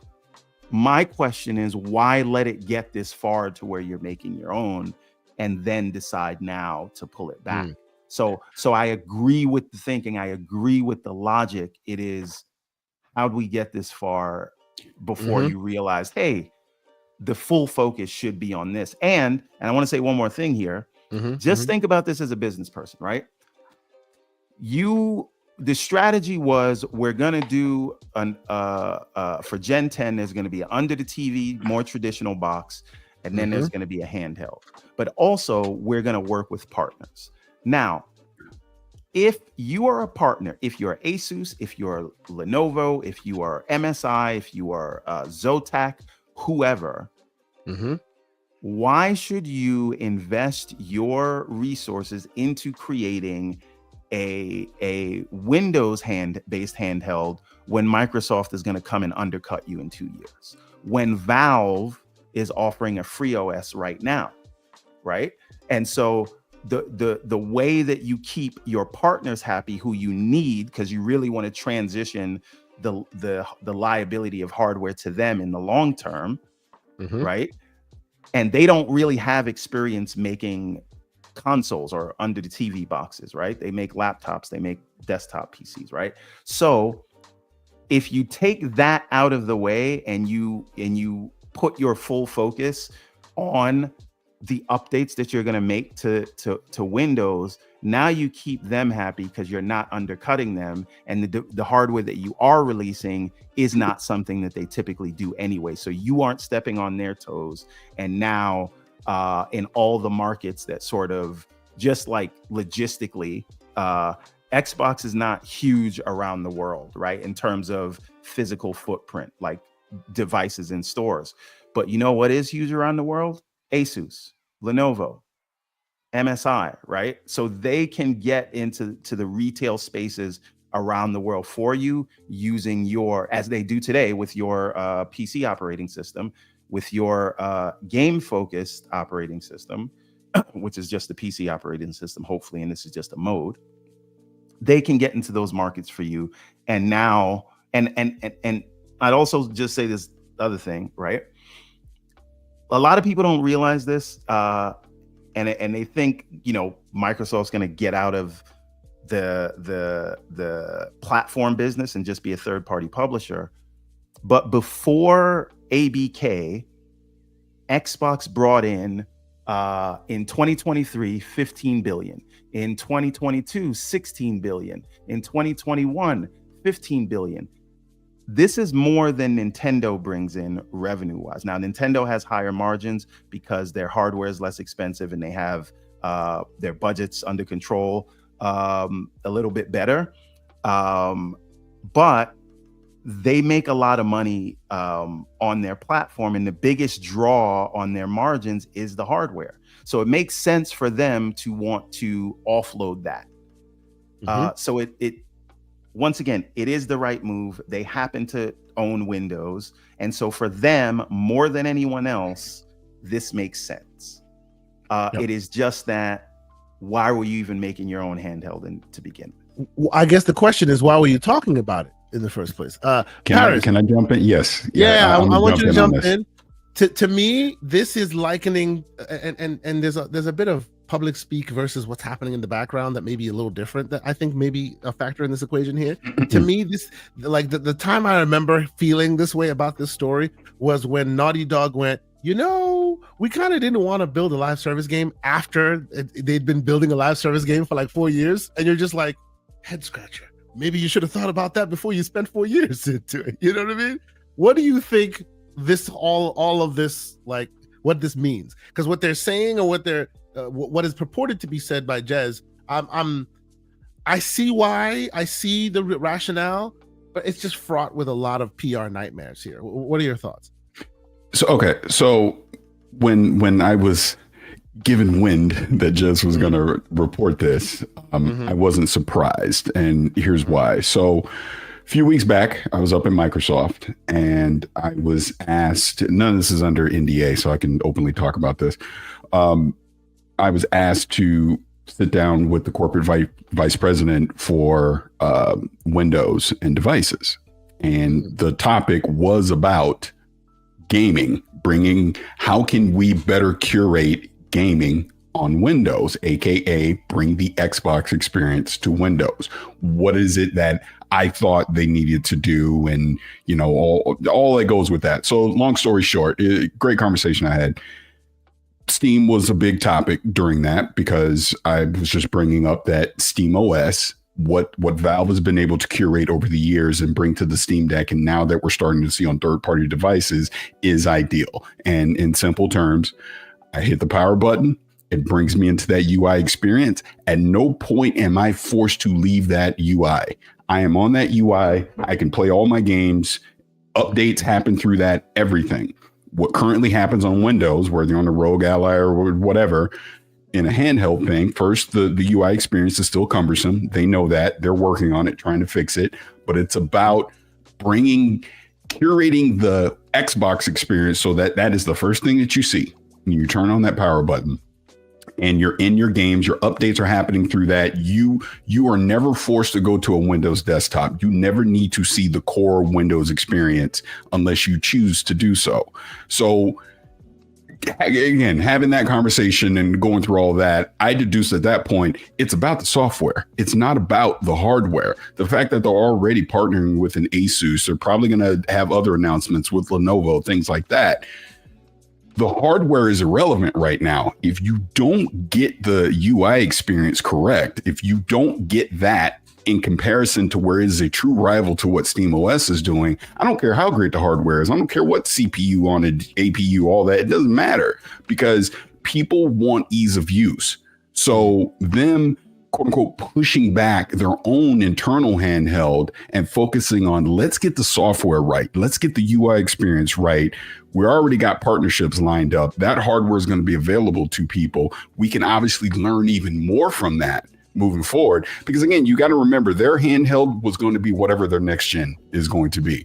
And at no point did they ever say it's coming at launch for whatever next gen is. Jez even said in that article, yeah, they're still making a console. That's going to happen. But this is me speculating, and this is not something I was told, that Windows OS, Xbox OS, whatever it's going to call, whatever this curated thing is going to be, you're going to be able, and this is a conversation I had. I said, Xbox is Windows, Windows is Xbox, right? That was kind of the theme going into it. So that essentially every Windows OS has the potential of being an Xbox moving forward. If you want to tinker and install it on your own device, you can do that. Asus can give you one. Lenovo can give you one. Obviously, Microsoft with their Surface line can give you one as well. That's where I think this is headed. So them pausing on the hardware of the handheld, to me, isn't that big of a deal, because we're going to see iterations of that through their partners over the next couple of years anyways. So, and then this is me speculating. No one has told me this. Don't be shocked if we see that next week. As far as the platform, the experience, what the experience is going to look. One more thing. The software. Okay. Because even Jason Ronald at CES openly talked about this. That's where they're headed. That's his job. That's what he's working on right now, is to curate that experience. So I think we see it as early as next week. And Jez might have done them a favor by leaking this now, because the questions are going to come up next week. So they need to address it. That's what I think. So I want to ask about that. And this is Paris. This is for you and VG.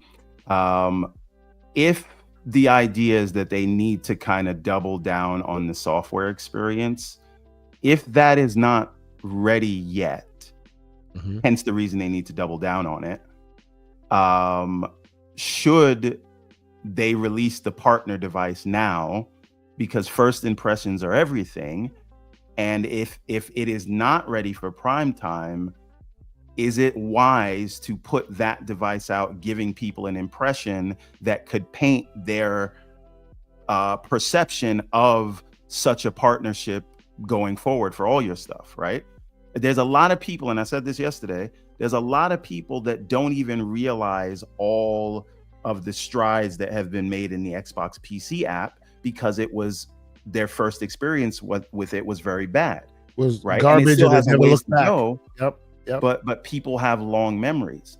And I really wonder if what we get this year maybe shouldn't be the Xbox branded device from Asus, but just an iterative ally device, and do the Xbox partnership when the software is ready. Here's my thought on this. I'm actually in agreement with you that whatever this Asus handheld is that is Xbox branded, it, first impressions are everything, right? It cannot be what we currently have today. It needs to be an iteration on whatever whatever I would boot up on my Rogue Ally today cannot be what this Xbox One is. I don't care if it got the little button with the X on it. It needs to do more than that from a software and UI standpoint. Because again, whatever they're doing with this UI, it needs to scale from handheld to desktop. It has to television as well, obviously cloud, all of that. It needs to be a uniform experience no matter what device that you're on. Hence, this is an Xbox.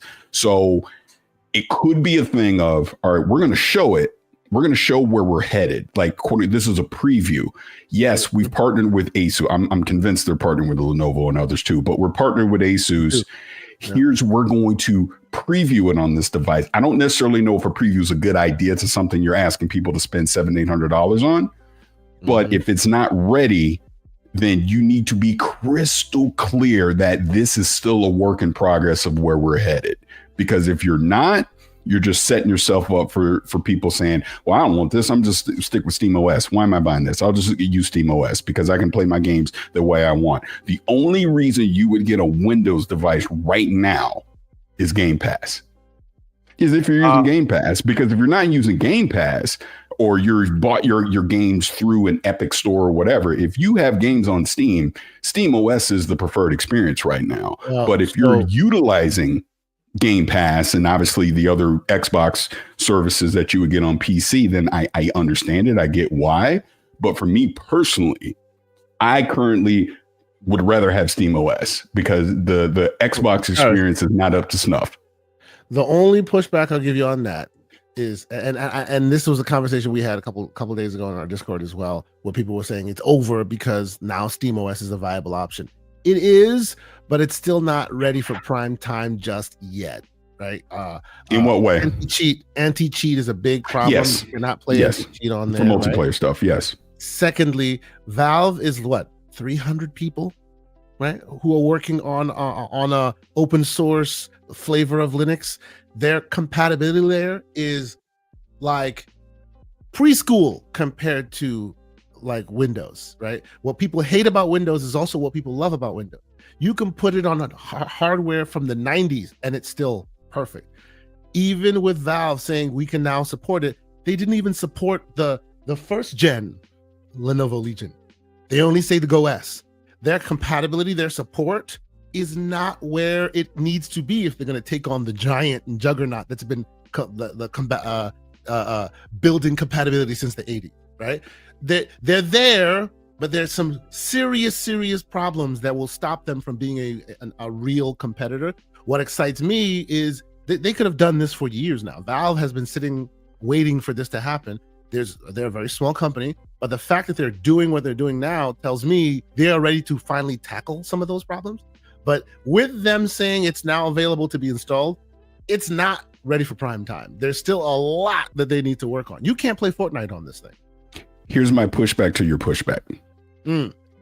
You're correct. The anti-cheat is a problem. That is something they do need to resolve on the Linux platform. But if they weren't a legit threat and a serious competitor to what Microsoft is trying to do in the handheld space, why is Microsoft doing all of this? Oh, no, you're not wrong. They are definitely, I don't disagree. They are definitely like encroaching.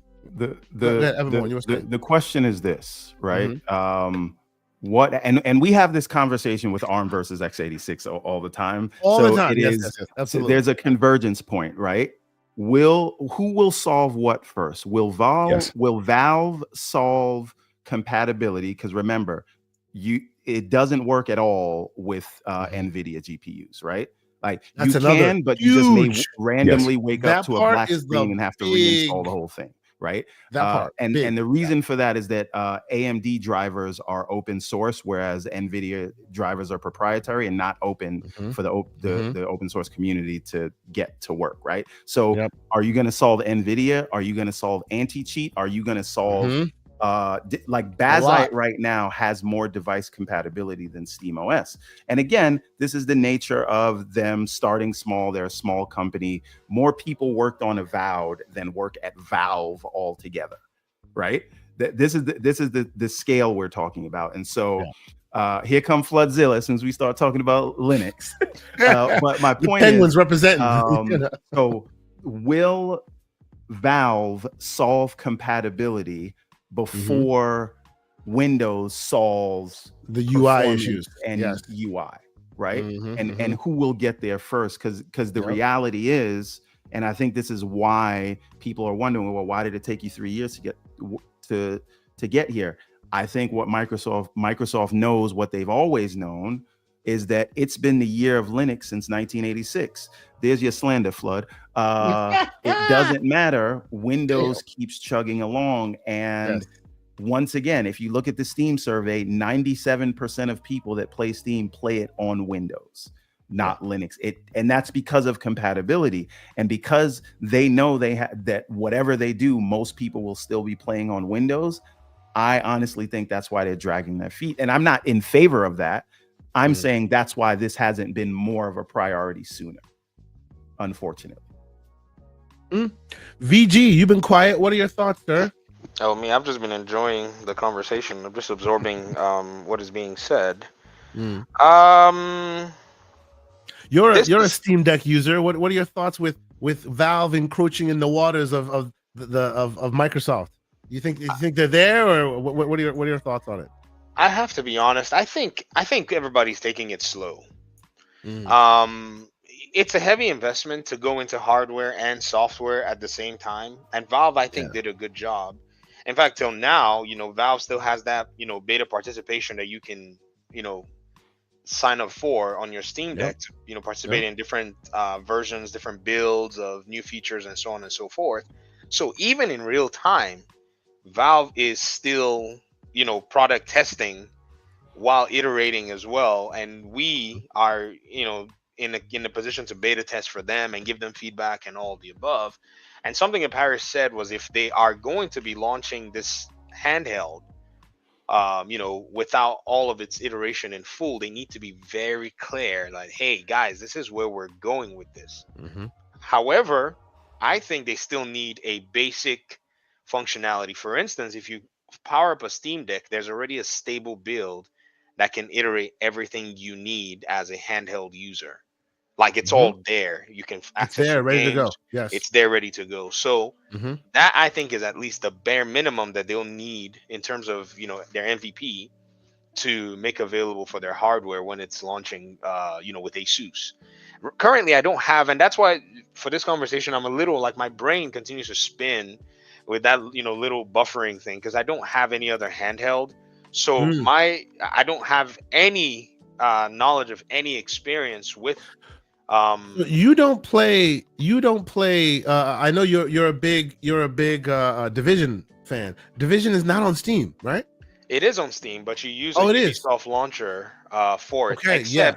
Except if you modify your Steam Deck and do Bazai, or if you have another handheld that can access Ubisoft Connect without any problems, which that's probably the one game that would have me get another handheld. But again, my experience on PC and on a console are just already streamlined for me. So I'm just like, well, do I need to invest?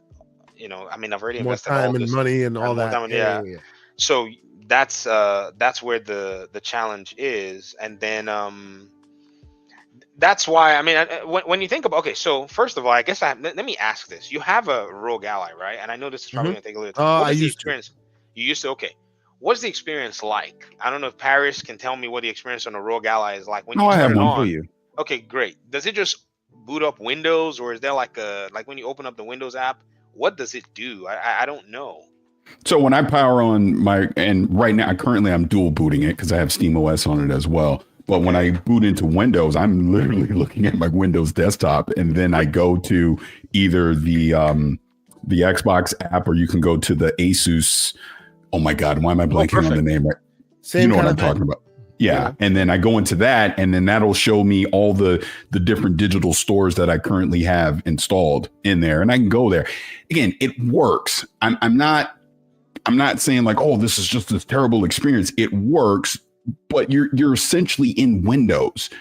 It's not curated for a handheld experience where everything just works via the joysticks and the buttons and all that. There's times where I have to do touch controls or the mouse to get to certain things. It's not meant for console. It's not meant for people who come with that console mindset where everything is just working from your keyboard, your controller, right? You need that external keyboard mouse interface, which this was not built for, right? Yeah. Go ahead. Let me just give you guys a quick demo, right? This is how I use mine, and it's funny that you brought this up because I put you on the main stage. Yeah. Thank you, Everborn. This is what I've been needing for a long time. I was starting to try to watch something on the Fox's YouTube channel, but I got carried away, and so I've not seen this experience demonstrated by somebody who can just answer my questions directly. So you are doing me a great favor. Thank you. I'm sorry, and I'll put Slow-Mo's comment here because it is so apt. He said that this is why CEG is a lie. So VG, there's an ongoing joke here. CEG, which is the console experience gamer, as I call myself, someone who has transitioned to we call him PC Christopher Columbus because it existed before he got there, and then he claimed it for the US, even though it existed beforehand. So go ahead, Chris. Go ahead, Chris. But once again, I prefer my console experience, even though I am in greener pastures. So I personally, when my ally starts up, it goes directly into the big picture mode, right? So if I turn it off, if I turn it on, we're right back here. This is how I engage with it. And I mapped the back button to be the Xbox button, and so it brings up, that's SteamOS. Right? Yeah. This is actually big picture mode. So I could bring up the game bar, and I could do some orchestration like this. That game bar, by the way, this way. Just so you understand, that game bar, that is Microsoft, right? Okay. What you're seeing, what he's dealing with right now, that is Microsoft. Okay, like, so you have those game games bar installed, right? Yes, those games are installed on the hard drive. Yeah. Okay, we'll fire up. Just fire up Hades, something fast that will boot up real quick. Yeah. Now go to the Xbox experience. Oh wait, no, that's the Steam version. I'm Oh, talking. you okay? You want me to? I wanted that was a Xbox. Steam Yes. game. Let me go to Xbox. Yeah, thank you very much, Barry, for pointing that out. That's what I want to see. I want to see how the Xbox games interact on the third-party hardware, and then No. I want to see him. Wait, I'm looking delayed. He's doing it. Sorry, let me stop interrupting. I'm looking at the wrong screen. All right, let me go into Xbox here. And you know what, Everborn, while you're bringing this, I gotta say this is really useful, and I'm thinking of doing like a short video series about this.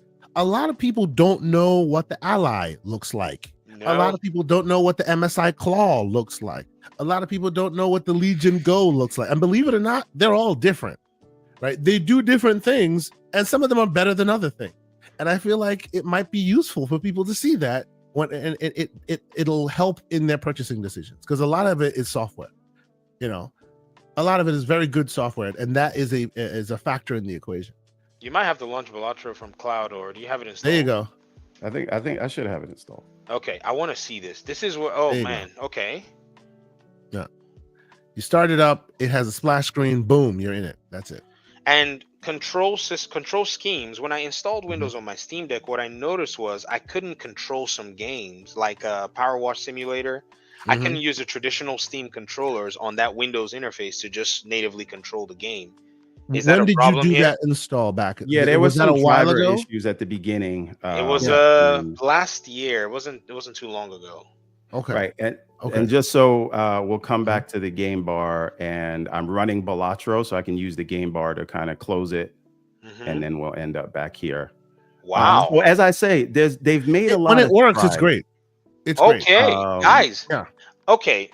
Let me give my perspective now that I have this experience in front of me. But before you give that, I have to be the pessimist here. Okay, go for it. You're looking at a man that has completely tweaked this out. He's done a lot of tweaking and twerking. He's done a lot of tweaking. What you need to see is the out-of-box experience, because that is what most people are going to do. And that's kind of my point. Harris is correct. I see. What he's talking about is the CEG energy of what I turned this thing into. Here we go again. And so we will come back and we'll go to our we'll go back to the main experience. Okay. So what you guys are saying, and this I needed a clear picture. I'm a visual learner, so this really, I can't believe it. You guys were set up to hook me up today, so thank you. So this experience now that he's been able to modify, are you guys saying that Microsoft only need, or at least at the bare minimum, need to iterate the experience for the user immediately they get the device? Yes, that's all I want. Okay. Basically, their priority has always been the keyboard mouse, and because it's always been the keyboard mouse, it's made this new paradigm feel like an afterthought. And they need to reframe the use case for this kind of device, and in so doing, it'll solve all their problems. Right now, Everborn is doing little things that he's doing. There are lots of users in this space, like devs and stuff. Shout out to Winhanced and the like. We talked about it last week. We're gonna have them on the show. There are lots of great developers who are like, you know what, we're not waiting for Windows, and they're doing their own thing. So there's a lot of energy in this space, and we're all just waiting to see which one will be the one that takes over. But right now, as Everborn has it on his Ally X, the big picture mode in Steam OS seems to, in the Steam Deck, or the big picture mode that was made for the Steam Deck, app, right? basically is the lead platform right now. Yeah, I have really. I have Steam set to run at launch, and it starts in big picture mode. So this is usually the experience I get, and most of my library is on Steam. And so and occasionally I'll try a Game Pass game, but if you've been on this journey with me, you'll know I've had so many issues with the Xbox version of games that I've just folded many times and just bought them in Steam because it's easier in this experience to use. Even though I had access to them in Game Pass. And that is, there's certain, we can get into the whole certification issue, and there's issues where Steam will get updates of games faster than the Xbox or Game Pass version because the certification process is a little bit more arduous for the Xbox store than it is for Steam. And Yeah, and I'm a little fortunate in life, so time is money. I'd rather not wait for that. So usually when I want a game, even though my Game he's Pass a Game Pass sub to 2027, and he's buying every game independently. Oh, 2028, my bad. And he's buying every game independently. So I think Xbox has a bigger challenge here than just doing a modification for the UI. Like you said, the PC certification process. The Division, for instance, the first time I learned about certification, we used to put out a public test server with different changes to the game before taking them live, and they would allow for you to be able to access it, but via the Ubisoft launcher, you could just access it directly because you were on PC. They didn't have to certify anything through anybody. They only did the public test server once on the PlayStation 4 and Xbox One uh, generation of the game, because they were able to get both versions for the PlayStation and the Xbox certified through Microsoft and PlayStation. In fact, one time I think there was a delay on the PlayStation side with the certification for the public test, because it's an entirely new game in quote, but it's not the game itself. And so Steam and its own process seems like it's a lot more streamlined. And I think this is where Xbox has an opportunity to allow for their PC side to be a little bit more flexible in a sense, to allow for developers a lot of freedom. There's a reason developers flock to Steam. I mean, for instance, I was doing a little game project and I already have a Steam developer account. If I had a game build, I could launch it at any time with a little bit of a small process. But Xbox has a much more arduous, slightly arduous process to get into. And I'm almost certain that there are more, and it's for quality control. I'm not saying that they need to just let everything just be free for all. But at least, this is where I see the opportunity for them. So there's even more of a surmount of a huge task for them to even deal with. If this is the experience you're talking about that you have to modify, and you're finding yourself going more to Steam. So Steam already has a process that's good and ready for this, for this side of the gaming community. And I think them taking time to go ahead and try to make this a reality, as all of you have concluded, is the right move, just based on what we've seen directly here. I think this speaks for itself. Yeah, and VG, I want to add another thing, right? And this is the thing that I keep coming back to, right? All the direction in terms of platform that Xbox is going, whether you want to talk about hardware agnostic, whether you want to talk about unified user experience, whether you want to talk about handheld, it is all happening right now from Valve. And we're waiting for Microsoft to get there, right? Because Microsoft has to figure out what to do with your legacy library. That's not a problem for you when you get a Steam Deck. If the Steam Deck can run your game that you purchased, that's it. Now I have 500 games that I've bought on Xbox console over the past 25 years. And if they move to PC, have they sorted out emulation? Because if it's not Play Anywhere, then Bob's your uncle, right? So that's one thing. Valve has that sorted. In terms of getting the UI right, everybody will agree. Valve has that sorted. In terms of having a first-party handheld, right? That is a complement to maybe your big gaming PC, or for Xbox's case, you're under the TV box. Valve has you sorted. Whether it is your game saves, right? It's there and it's happening now. So Microsoft game saves has gotten better with Valve. It was a crapshoot before, right? But I only say that to say, like, Elden Ring, right? I'm not playing I didn't play Elden Ring Shadow of the Erd Tree because I bought it on console, and now I'm playing on PC. One, it's not Play Anywhere, but I would have bought it again, but my save doesn't carry it over, and I'm not trying to fight that tree knight over again. Right? So I'm just saying, like, it's things like that if I had bought it from Steam to begin with, I don't have to worry about whether I have the console binary or the PC binary. Yeah. Right? And so these things are solved. And so Microsoft can't really just be as good. They have to be better. So can I add in just a little factor in the equation here? And to be clear, this is a problem of Microsoft's making, right? It may sound like I'm obfuscating, but it's a problem of their own making. And I will let me put it this way. It seems, and I always say this, right? people are comparing, say, Game Pass cloud streaming to like GeForce Now, and it's lacking, right? You're comparing the capabilities of how Steam works and comparing it to Xbox, and it's lacking. If you dig into the details, you'll find that Microsoft and their processes and how they're working, they are trying to traverse an unusual divide, trying to turn an apple into an orange. Yep. Right? But to the consumer, you're now offering me like for like. So now I gotta like adjudicate it that way. And I'll go, hey, why is it the cloud streaming isn't as good? Because it's literally a Series S in the cloud versus a monster blade PC.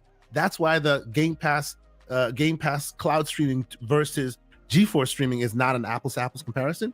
But to be fair to the consumer, Microsoft is offering it to them just like GeForce is offering it to them as an end user. So their comparison is fair, even though for me, I'll go, well, and I feel like a lot of that is happening here as well in their app, right? Because to the point that the folks are making also in the chat here, and I'll jump ahead to Spoonie Love's chat, 500 yen. Thank you, Spoonie Love. He says, pardon my ignorance, but doesn't a less arduous certification process lend itself to cheating problems than PC has? More than that, right? We're now comparing, but we're comparing closed ecosystem, which is console, which traditionally has been closed ecosystem and has its different requirements, to open ecosystem, and saying that the closed ecosystem is not good enough. Closed and open have been apples to oranges for a long time, but because Microsoft is offering you the end user consumer, now they're going, well, Steam is not as good as this. Yeah, because whenever Cyberpunk croaks on Steam, they tell you to go to CDPR, right? Whereas when Cyberpunk croaks on PlayStation, you're going to PlayStation. When Cyberpunk croaks on Xbox, you're going to Xbox. It's a different comparison. But again, because Microsoft has tried to bridge the divide so much, and all the logistics are kind of being put in the background, you consumer don't know that, and you shouldn't know that, and it's making your complaints valid, right? I think they should educate their consumer base a bit more on what they're actually trying to do and what the problems are that gets them there. Because I feel like if people understood it better, they would understand that the Steam to Xbox app comparison isn't exactly fair and apples to apples.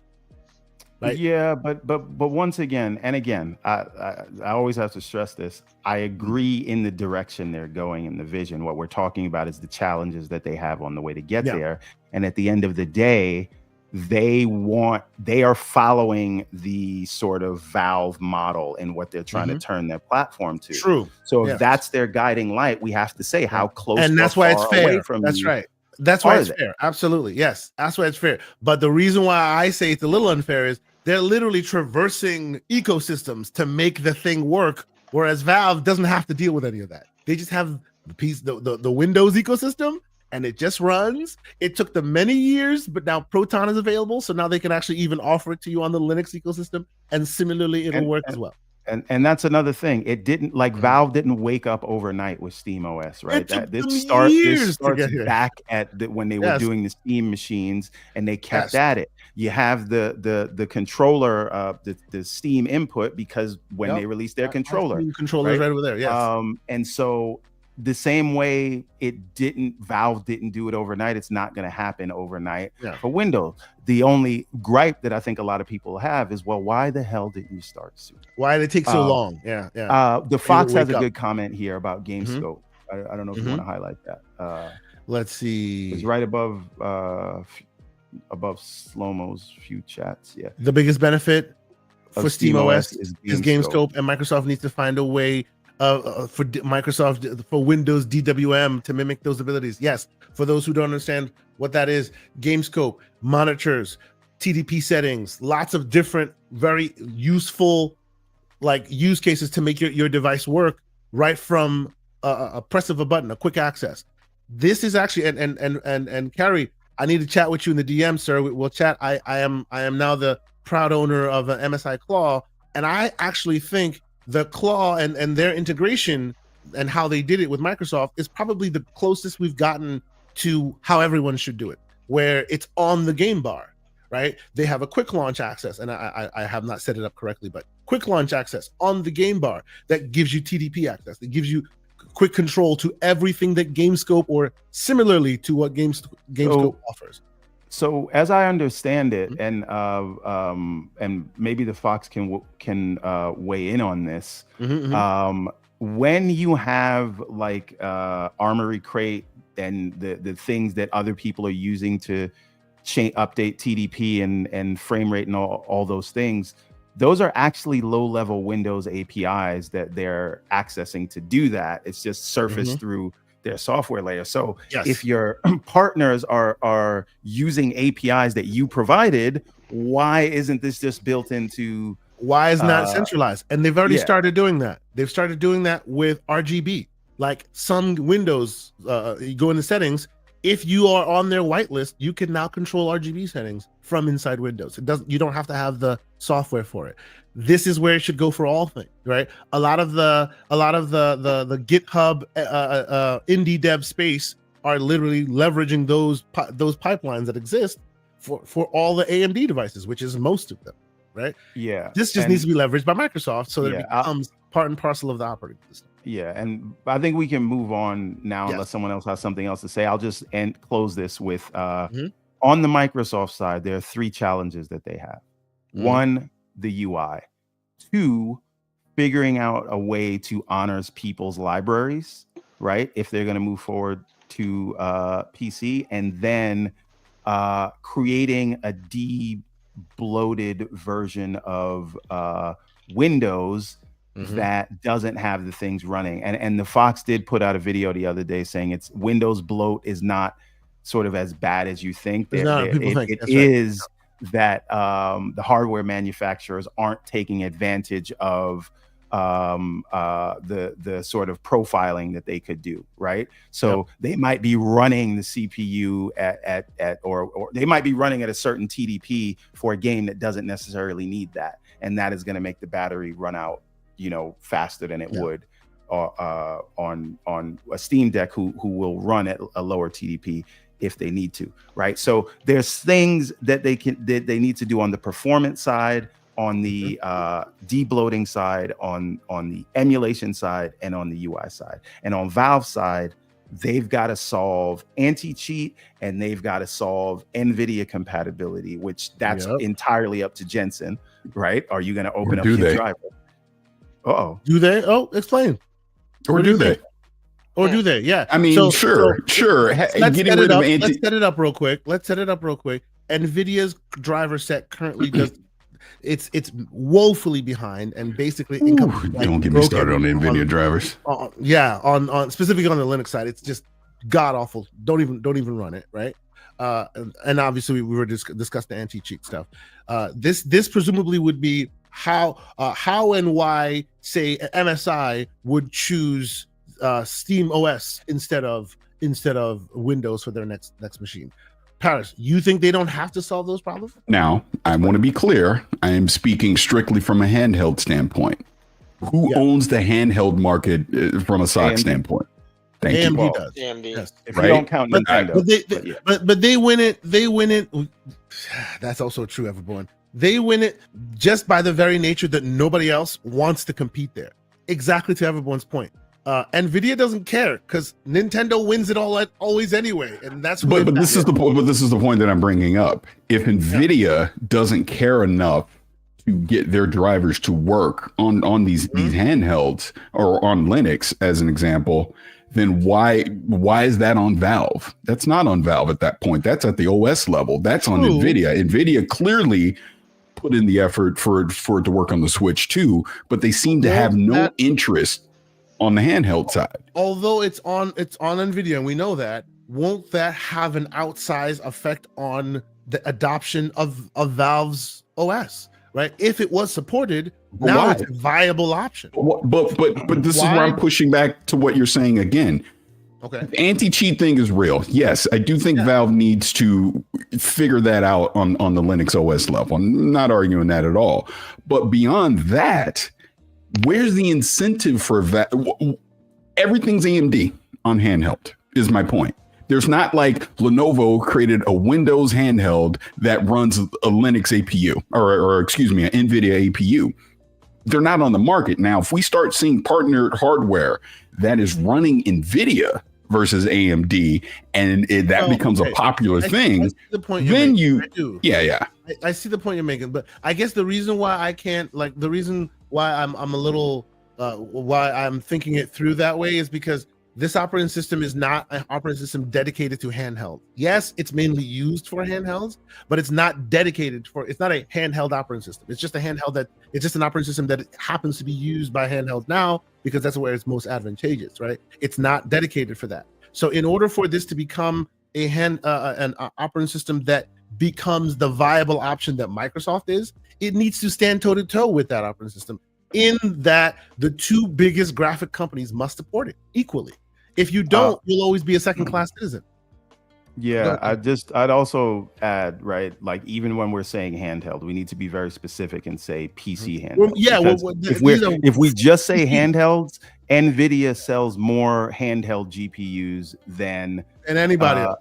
Yes, right, because we know how many units the Switch moves and how much the new one will move, right? So we can't just say handhelds unless we're talking about PCs. Now, the other thing is I'm looking at a much broader picture. I'm looking at an OS that proliferates for gaming devices writ large. So whether you have a gaming laptop, a gaming desktop, or a gaming handheld, right?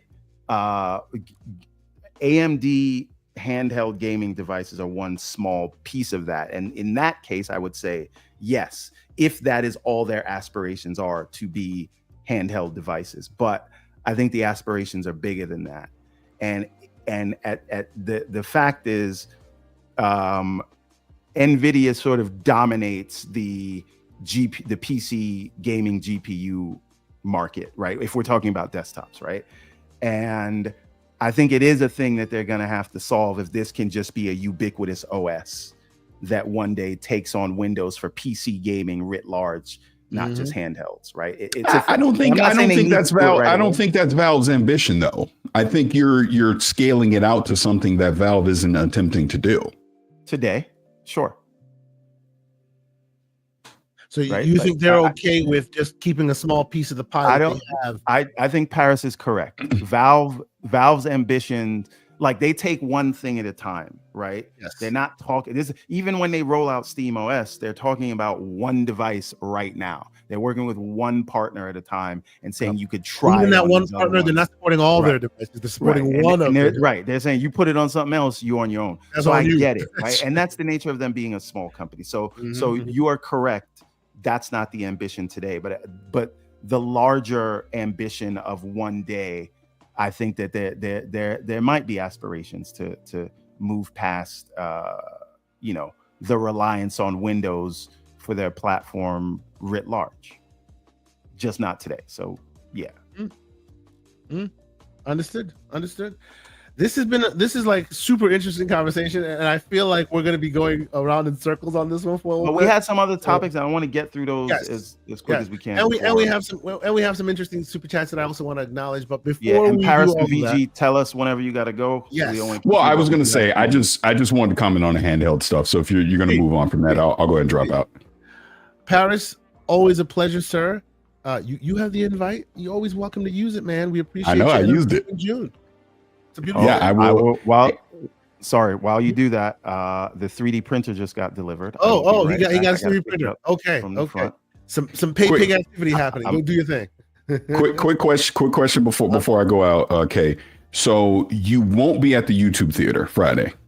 I will not be at the YouTube theater because my flight will land literally when the Summer Game Fest commences. I had tickets. I was going to do the whole thing, but it will be too much of a rush to get to the theater before the show starts. So I will not be able to make it, unfortunately.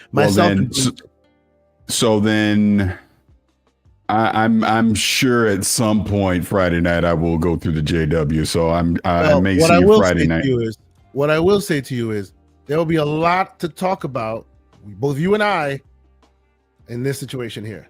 Because I have some roles to play. I hear you have some roles to play. We'll talk about this one later, but this is a thing. Yes. Ladies and gentlemen, what we're discussing, obviously, we have on the screen now the Community Fan Fest. Hopefully, if you're seeing this, you got a chance to, and you hit the button and you got your raffle ticket in, because there's some things going down. I can't say anything, but oh boy, if they're able to pull this off. Ladies and gentlemen, I hope you'll be there. I'll be there. Bells on. It's going to be exciting.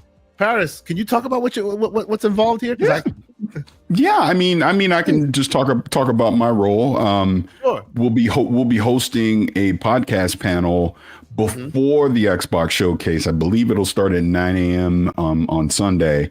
Myself, Danny Pena, Rihanna, Brittany, we're all going to be on. Oh, and Khalif is going to be there as well, and we'll be hosting this podcast panel to kind of just get the crowd hyped up about the showcase, what we're expecting, obviously what the crowd's going to be expecting, all that. It's just going to be a great time to, be interacting with the community and hanging out. So yeah, I'll be there super early because I'm always early to everything. And yeah, like I said, the panel started at 9, leading right into the showcase at 10. And I think there's a surprise coming, I think. So people in attendance, should be excited about that. And, Ben and Hargeet, everything that they've done, putting this together. I know it's more than that, but those are just two names off the top of my head. Putting their foot down, man. They're putting their foot down. Oh, yeah, man.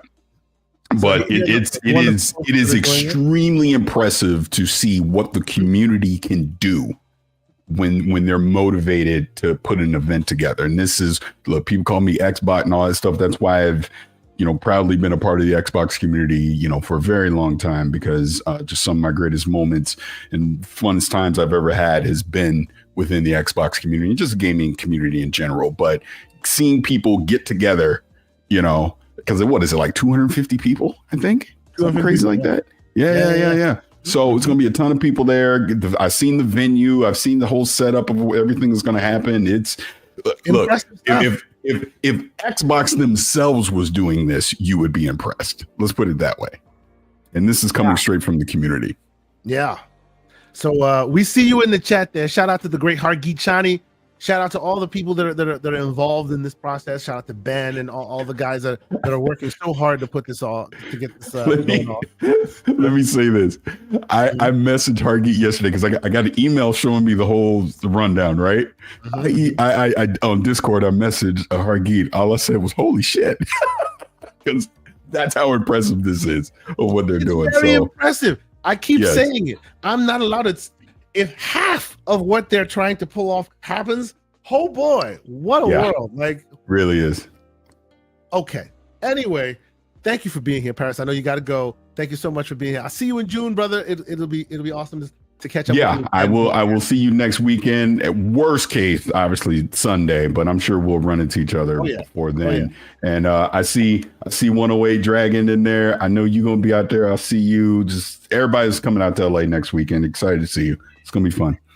Oh, absolutely. Thank you for lending your time, man. I appreciate you always being here. And we'll see you. And one last thing, VG, it was great talking to you. Like I said, I'm a fan of the content that you're doing. Keep doing your thing. I did not know you were Nigerian, so that's another word. That's awesome. And I'm sure we'll talk again soon. All right, good to you. And Sonic sucks. All right, I'm out. Oh, you had to do it. See, he did that, and Everborn's not even here yet. Well, VG, like they have this thing. Yeah, it's fine. We'll keep it moving. Anyway, before Everborn gets back, and shout out to the great Paris Lily. Thank you guys. Thank you so much for always being here and lending your voice, and always appreciate you spending some time with us on a Saturday morning. Let me catch up on a couple super chats, and then we'll catch up on a last couple of stories, and we'll get out of here. Try to keep the timing a bit more concise. Let's get a couple of these things done. JD Gamer, $5 super chat. He says they are just now fixing the Windows for gaming because even though Phil is the CEO of gaming, he isn't over Windows, and that's the problem. Internal company. And I heard that, Paris. This box is 90 pounds. I just have to bring it up 2 flights of stairs. Whoa, is it a bamboo or what is it? Yes, bamboo HD2. Oh, wonderful. Not bad, baby. He's getting the big dog. That's right. Okay. Okay. Yeah, I just Okay. got a bamboo for my classroom. We do some tech stuff, so we got one this semester. You got the so A1 or did you get the I think I got PS1? the X1 carbon or so. Yeah. Oh, that's the big boy. Well, that's like that's like school funding type thing. So I went Yeah. crazy with that. I was like, man, if y'all are gonna pay for it, here's the one As that I you want. should. So Damn right. we might have to compare notes in the Bamboo Lab settings. We'll talk in the DM about oh, that. for sure. Let's see. DB Jones, $10 super chat. He says, "Do you think this best direction for Xbox to take is design scalable APUs for partner devices? I think taking that direction opens up a few more doors instead of just a traditional console." DB, we've been having similar conversations in the DMs for a minute now. If instead of them R&Ding a console, they then R&D and partner with, say, AMD to make a partner APU that then Lenovo and Asus and all these other device makers use, that would be far more advantageous than the traditional model. I think we may be seeing some of that. So yeah, good point on it. It is, and we were talking about that in the Discord yesterday, which is perhaps the shifted focus is to say, hey, we're going to design an APU that only we were going to use. Why not take that design work with AMD and give them a promise to say, listen, all of my partners are going to order this chip from you that we designed together. Give them a good price so these things don't have to cost $1,000, right? And again, we know, and that's not like outside of the realm of possibility, because when Microsoft told everybody they had to get the I don't know what it's called, the TPU chips for the TPM. TPM chips, right? What did all the partners do? They got off their behind and they put it in there. And when Microsoft said, hey, we're going to go ARM, and we worked with Qualcomm to make this chip, what did all the partners do? They got off their behind and did that. And now they said, because they want to shield Copilot. You're yada-ing a lot of the consternation that happens. You don't worry about all that. Don't worry about all that. Point is, they got it done. Now, if it's Apple, it's like, yes, sir. Can we? Well, there is no yes, sir, because it's Apple and they make the hardware. But I'm saying, if it's Microsoft, it's like, I'm just saying, when Microsoft is trying to push Copilot, and now you can't buy a laptop without an NPU without a Copilot that has 45 tops. So they can absolutely do this, and they've been doing it. You're not wrong. It's just funny, the juxtaposition, that this is a PC and this is a Mac, it brings that all back to me again. I'm sorry. Never mind. JD with another $5 per chat. He says, if Phil was in charge of Windows, the gaming experience would have been fixed already. So would the store, but you have multiple teams doing different stuff. I agree with you. Didn't we hear that had changed a little bit in recent years when the gaming budget started ballooning and getting a bit more advantageous as far as budgets was concerned and profits? Like they started being a bit more more agreeable to what the gaming focus was, right? Well, so there's a few things, right? Gaming right now at Microsoft is on par with, you name the year, it'll go back and forth for who's bringing in more revenue. Yeah. Gaming or Windows. Yeah. And that gives you more resource internal to get them to do things as far as to adding to and also remember, Phil is on the board of directors now, right? That was not the case before. And so as I understand it, the Xbox team is has more agency to work on the gaming experience of Windows. And so hopefully that yields benefits to us. The question is just going to be, how fast are they going to move? And remember, and Sick, our brother Sick from everywhere, Valve is not going to be standing still while they're doing this. True. Right? True. So, but remember, Valve is 300 people running versus Microsoft. So even though, let's be clear, they've also done a lot with their 300 compared to others. And listen, I'll just say this. Before we give them too much leniency, as a company, when Microsoft wants to do something, they get their behind in gear. And listen to this. Remember when there was a threat of slack, and a lot of companies were going to take that on, and how much effort they put in the Teams. And now you have a Teams update every 2 days that's messing up your machine. But every feature that every other competitor has, they have it within like 2 weeks. When they really care, they do it. Yes, when they really care, it shows up. Absolutely. So they have the capacity to put the effort into something like this if it was a main priority. True. And if you use Teams, you know what I'm talking about. It's terrible. Yeah, but we do. We are all subject to it. Spoony Love, 500 yen. Appreciate you. He says this wouldn't be an issue if they hadn't pressed Control Alt Delete on Windows 8. Hashtag just saying. I need a bit more context, sir. This No. What he's saying, they got rid of Windows 8, which had the sort of tile UI, the start screen, and that could have been a more. Oh, sir, that's another one of those things, right? They got rid of Cortana before they discovered the brain that is the AI voice, right? They got rid of the tablet UI right before the tablets became a thing that everybody wants. You know what I mean? Like, let's not go there. Anyway, I can keep going.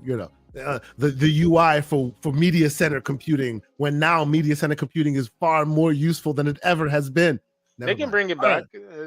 I hope so. They could just go back and bring it back. There's no need for them to act like they've never done it before. Absolutely. Floodzilla with a $2 super chat, and he's here to make sure that we all know that he will not entertain any Linux slander. It is too late.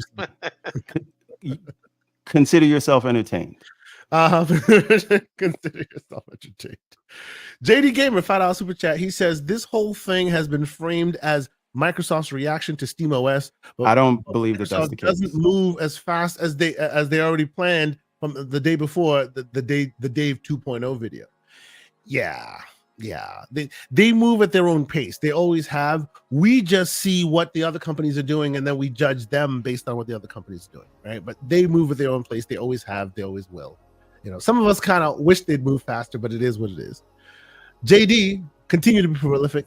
$10 super chat. He says, K Asante, can the partner devices get enough optimizations on Windows without having kernel access to make them more performant than SteamOS? Or will we still need the Xbox handheld to get to that level? Sir, I hope they can. I hope Microsoft is working with them, because it's interesting you mentioned that to me right now. I'm really enjoying this device. One of my favorite new devices. The number one problem is they don't have kernel access. So when they're when you're running a game and you need to, exit out of something or pull up a TDP control or whatever, it is almost 3 minutes before that thing pops up, and the controls just don't work because they don't have kernel access. They don't have priority access. There's a lot of growing pains in these waters. So yes, I honestly think that probably could be why they moved away from creating their own device and said, let's refocus our efforts on the software, because everyone is having issues. It doesn't matter what company you're talking about as far as handheld vendors. They're all having some issue here or there. So them reframing and potentially focusing on that is probably more advantageous for them. Thank you for your message. Appreciate it. Let's see. Chris H. SNR? I hope I'm saying that right. With a £5 super chat. Thank you so much. He says the partner Xbox handheld should have been upgradable to the latest Xbox handheld UI OS interface when it released. I think it will. I think it will. I think that they're using this partner handheld as a reference design to show you what that new Xbox handheld is. That it looks like they're using the Asus device as the way to show you, what they're doing. Like that's what it looks like.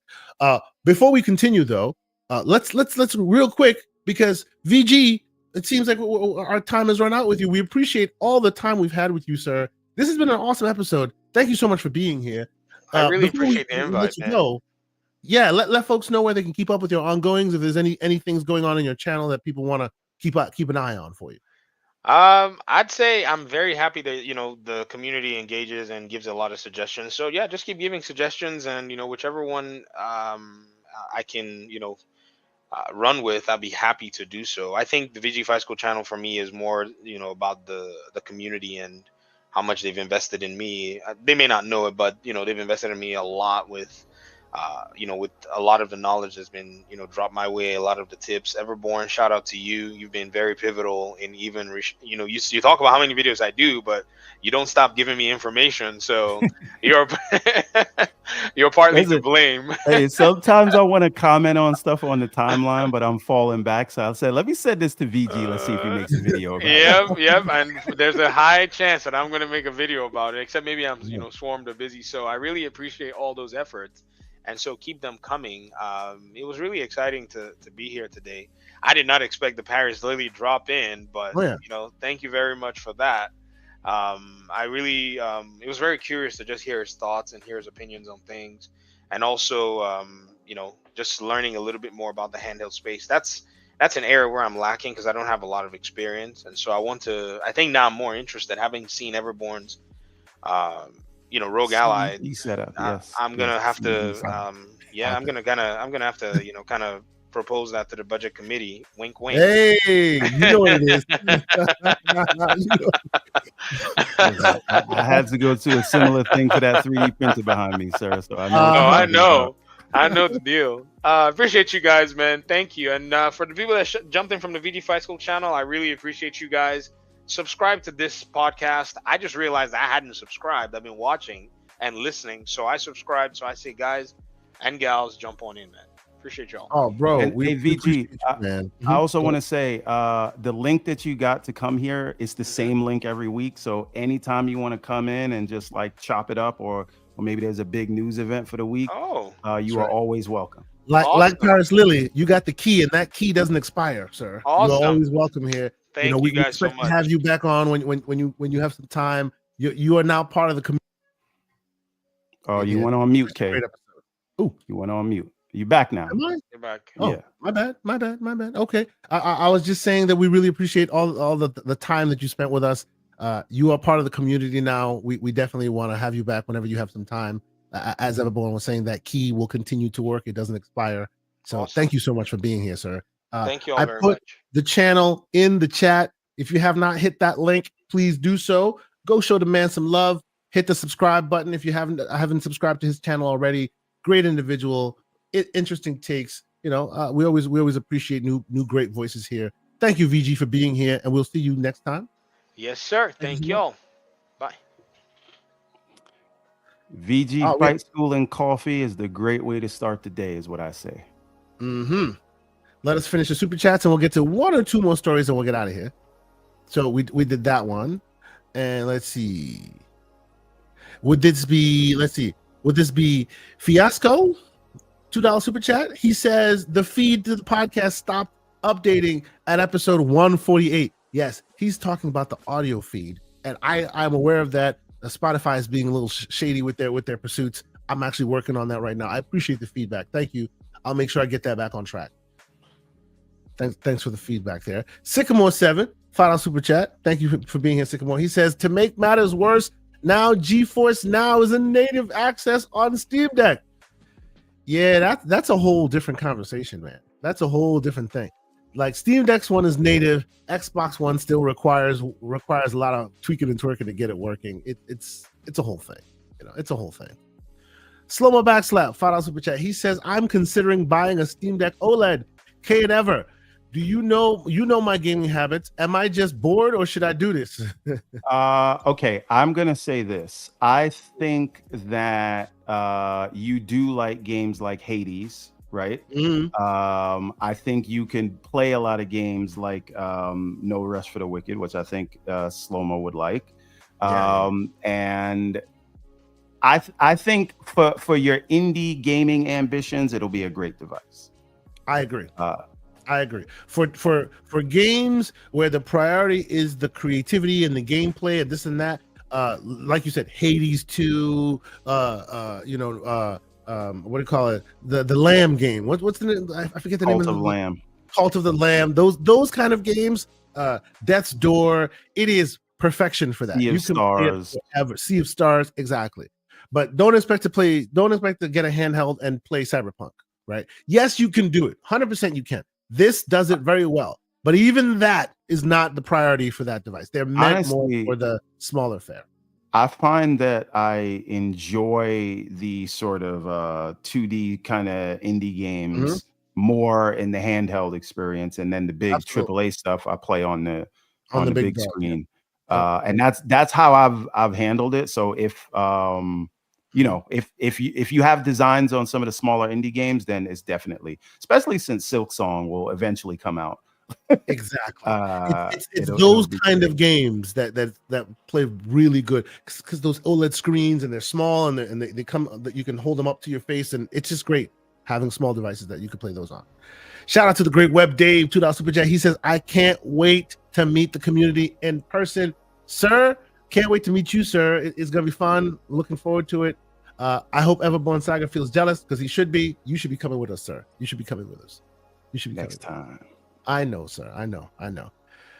And then we have Jelani, the Saviors Woods, for $10 super chat. He says, sup fellas and sup VG. I worked on and off for Microsoft Gaming since 2007. Oh, salute to you, including launching games for Windows Live. Wow. You're welcome. No longer under NDA. I got stories. Good times though. Sir, we would love to hear some of your stories. You are welcome to join us, man. I would love to hear some of that stuff. Holla at us in the DMs. Join the Discord. We have a few folks who work in various locations in our Discord. Always fun conversations there, talking about old horror stories and the like. You're welcome to join us. That's awesome. Thank you so much for being here and lending your voice to the conversation. So, okay, let's get back to a couple of things that you brought up that I wanted to just touch on, and then we'll get out of here, because I think we're rounding the bottom of the show. One being, and I know you're probably sad about it. I'm sad about it. You talked about it. EA canceling Black Panther game. What are your thoughts? When I first heard about this, I thought it was the Captain America. You thought this was Amy Hennig's game. I was like, no. That's right. I thought it was Amy Hennig's game. Yeah. But did we ever see any clips from this, or did we just get the logo? I don't think so. I don't think so. What do you expect? If they've been working on it this long and we haven't seen anything, not even like a sizzle reel. I'm worried about the 1943 game still. Because it got delayed before. Yeah, it got delayed before this news. Yeah, I am worried about it. This is like that Wonder Woman game cancellation. True. The reason this is a little sad is anybody who played the Avengers game, which admittedly was trash, the live service components, but the campaigns were so damn good. And the last campaign that they added, the last DLC campaign they added, was Black Panther, and it was just, it had it, man. It really, really had it. Like, and just the idea that when that was brought into the zeitgeist, it made these announcements more exciting, because that had a spark, and that when they focused their energy specifically on that hero, they could really make the world bigger and make the whole thing better. It's kind of sad that it's not happening. It's kind of sad. I'll be honest. Whatever about the game, like the whole studio's getting shut down behind. It's getting shut down. Yeah. Which is just like, oh man, like what the hell? Now, this is not a studio with a long history of games in under its belt, at least not in its current iteration. Cliffhanger Games, right? Like it's not like a studio that's well known for its gaming prowess, but I suspect it probably comes with a lot of other studio heads. So okay, it was a new studio that was developed to run by Kevin Stevens, who was the head of the studio who made Shadow of Mordor, which makes sense now, because at the time when this thing was canceled, they said they were working on a system that also mimicked the Nemesis system. It wasn't the Nemesis system, but it mimicked the Nemesis system. And in closing this, they've closed that as well, which makes sense now that you hear that Kevin Stevens, who worked on Middle Earth, Shadow of Mordor, where the Nemesis system came from.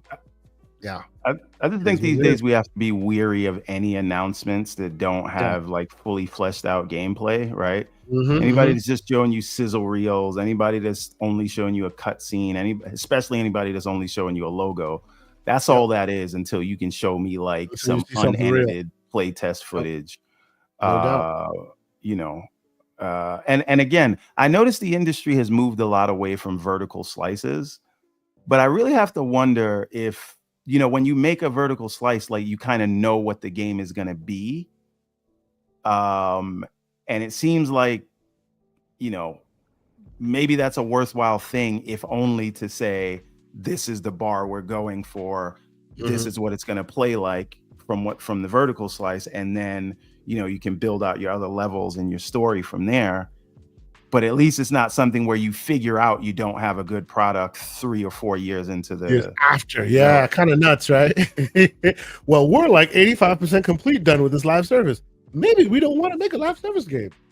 Go fig. Very strange. It is what it is. Yeah. I will say it is unfortunate. Like playing the Avengers game like I did, and I played that Avengers game on Xbox. I like through all the way through the campaign. Played it on PlayStation all the way through the campaign. Even started dabbling in it on PC a little bit. I loved those campaigns. The Kamala Khan one was really good.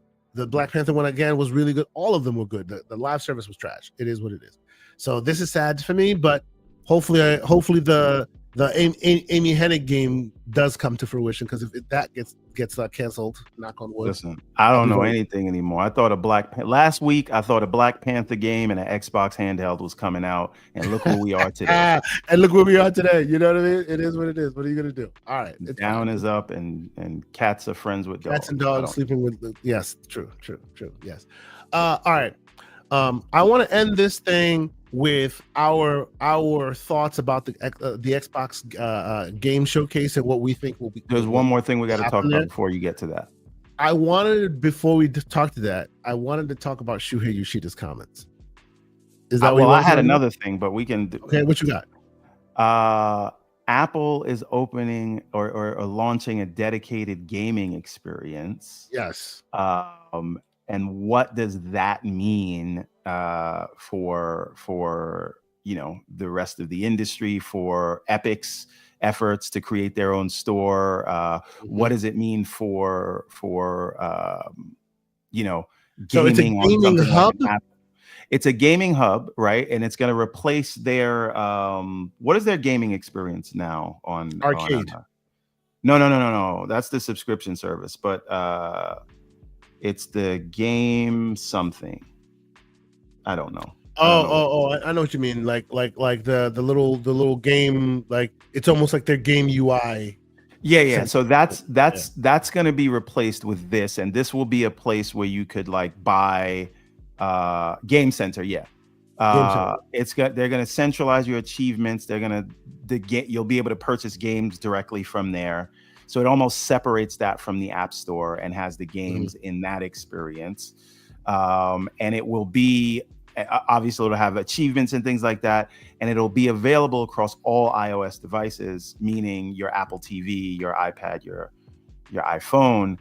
And so an Apple TV is connected to the TV, right? And you can connect a Bluetooth controller to it. And so if you have a gaming hub, which is like a whole gaming experience, doesn't that effectively make your Apple TV a console?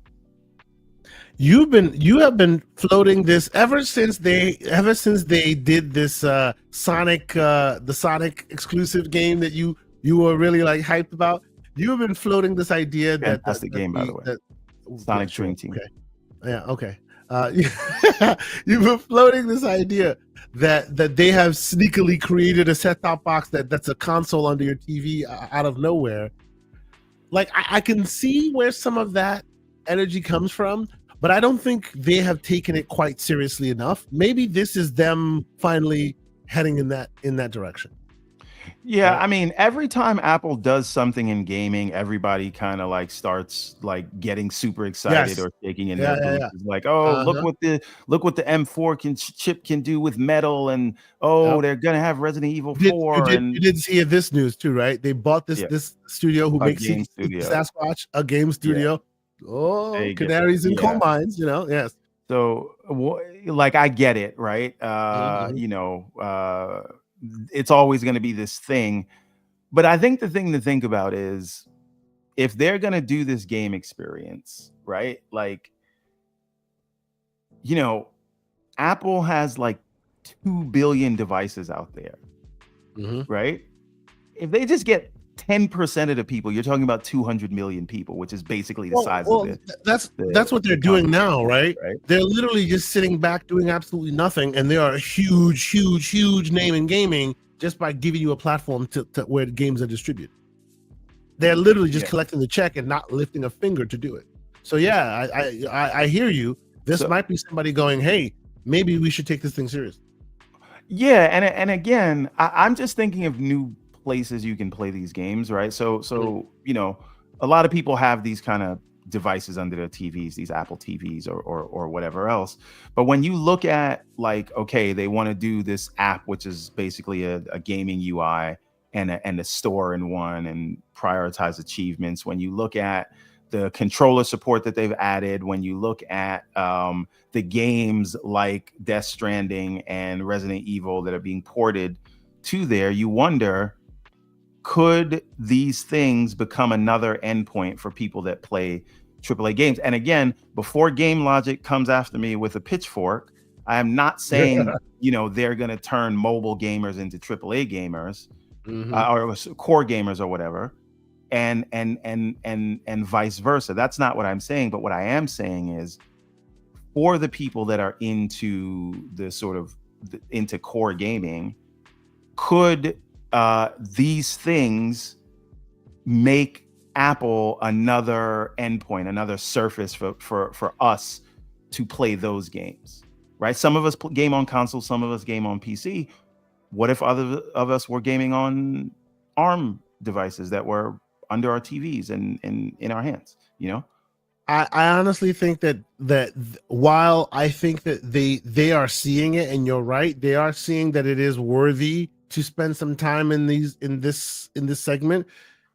I don't think what the actions they're making right now will translate to majority beyond Apple's own ecosystem. Right? And this again, is just cultivating the existing ecosystem base to take gaming a bit more seriously. And to your point, even if it's 10% of the public that already owns one of their devices takes it seriously, that's a huge chunk of change for them. So that is very much. And again, what I'm talking about is like 10 years out. And now that's the aspirational view, like as someone who is interested in the technology and what an ecosystem like that could bring to the core gaming space, right? But let's talk about the cynical side of this and what this is really about, right? They just got slapped by the federal courts, which forced them to allow other game stores on their platform. Back on, all that. Right. And so Fortnite's back. You're going to have these game stores, and they're going to have to compete with that. And so what do? Hey, we're actually going to have to compete now.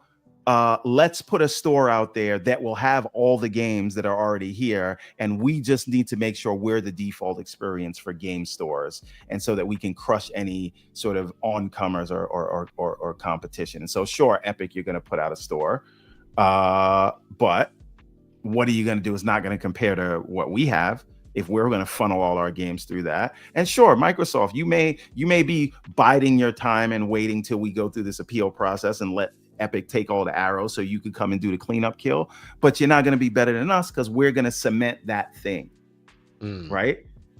There's a lot of other email apps you can use, right? There's a lot of other browsers you can use on iOS, but most people use Safari, right? And so that's what they're trying to do now, I think, with this store. They'll have to compete with other stores. And so let's just cement that. And that's all it is. Them doing the bare minimum to maintain the status quo. To maintain the status quo and maintain their grip on those in their ecosystem. Yeah, it makes sense. It makes sense. But I hope it's the former and not the latter. Although it's probably you know it's the latter. Stop it. You know it's the latter.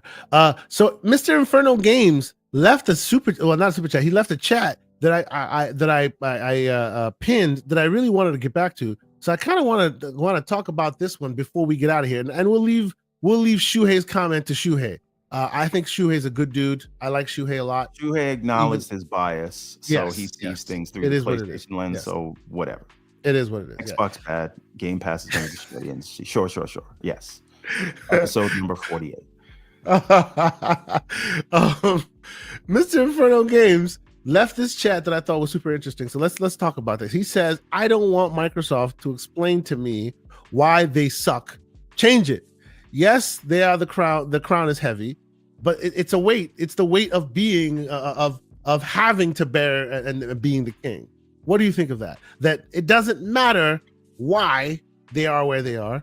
Screw it to consumers. Just fix it because you are the king, and you know. The consumer doesn't need to know how the sausage is made, right? Like that. It just is what it is. You're offering a product. A competitor is offering a product. Your problems to get that product to market are not my problems. My problem is how I'm going to come up with the money to pay for what I want. And now I came up with that money, and now I got to choose who's giving me the thing I want. Are you giving it to me or are you not? Anything else is just bumping your gums, and it doesn't really matter because you don't care about me. Your job is to separate me from my money. If you want to do that, then you're going to have to. This is what I need. That's right. Yes. And what you're describing there is what I call that transactional relationship. Absolutely.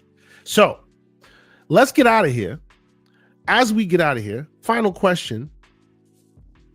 The Xbox showcase. They have been throwing so many games at the Game Pass, so many games on their platform.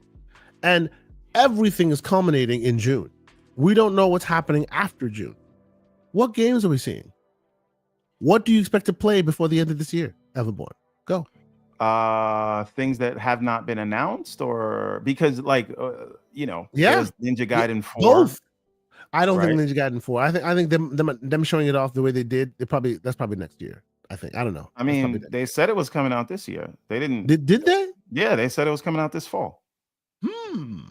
Then maybe we see more of it here. That's an interesting concept. Yeah. And they've been showing gameplay of it, so it's like they're moving along. It is closer to done. It is closer to done. Okay.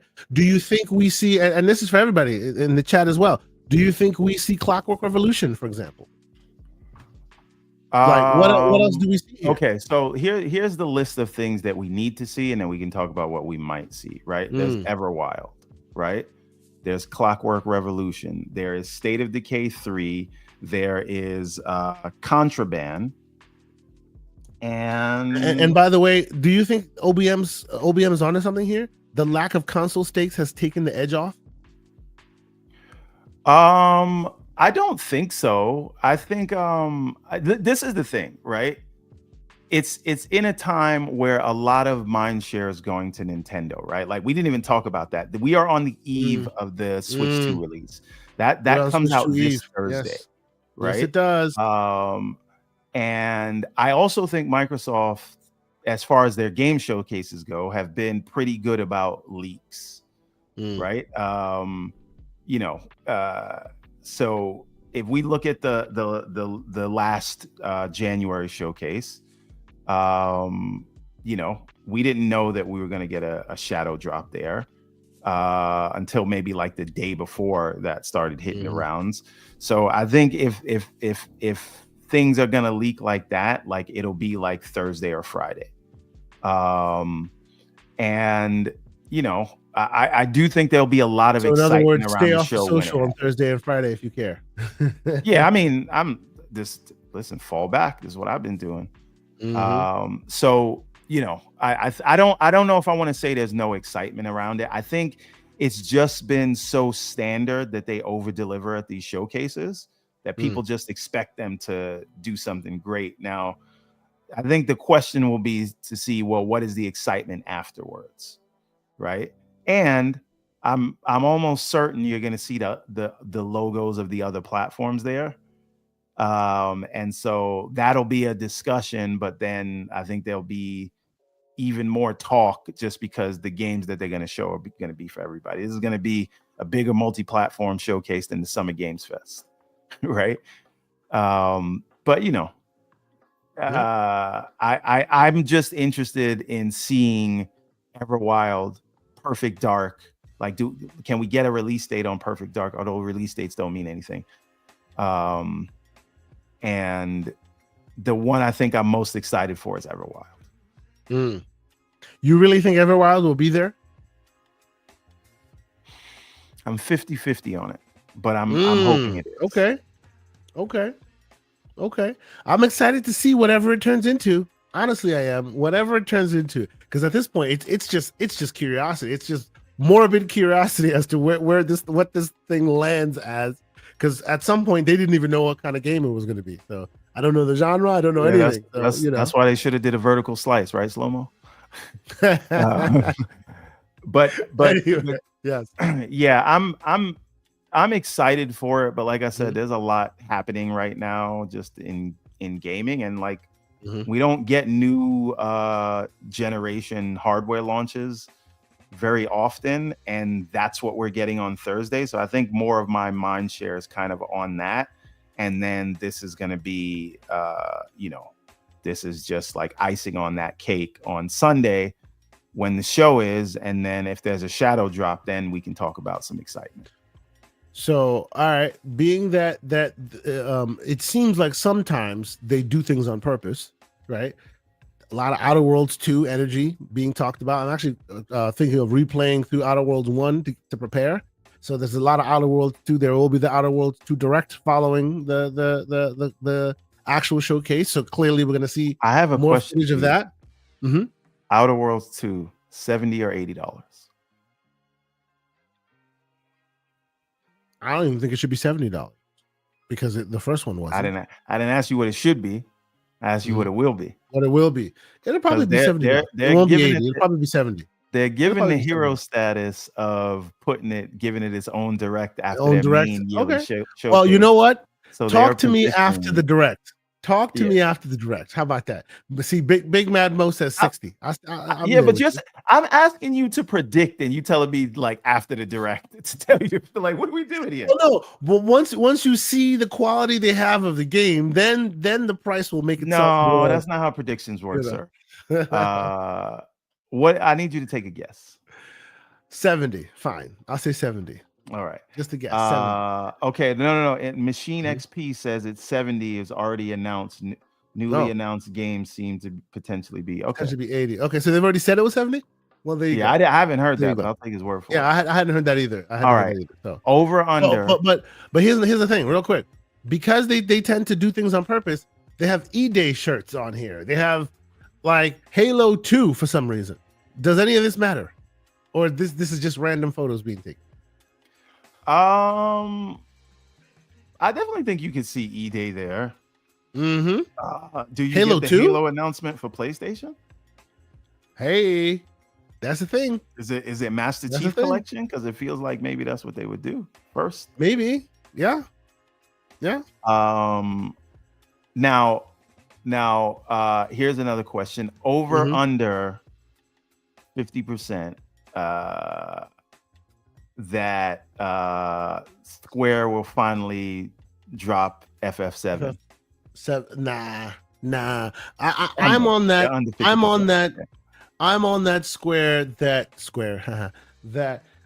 until you see the trilogy completely come out, don't expect to ever see it or hear it announced for Xbox. Yeah, it needs to all be out, and then they'll release like a trilogy bundle or whatever for Xbox.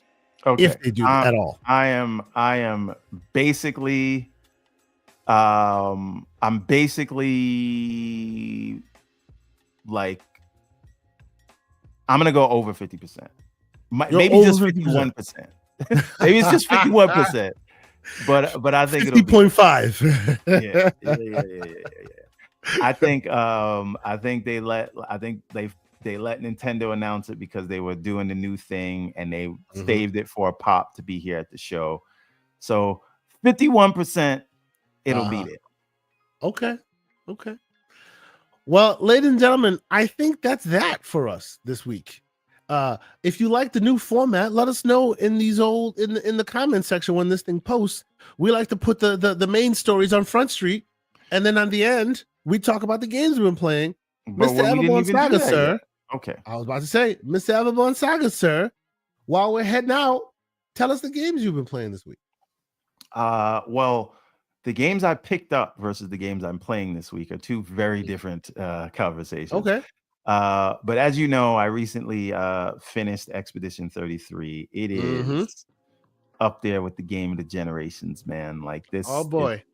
We're gonna do a spoiler cast about it. Everybody in the Glizzian conversations about Expedition. Yeah. Just talk to me after you finish Act 2, then we can have some discussion, sir. But I've moved into Doom: The Dark Ages. Yeah, which I'm playing as well. I'm on chapter 4.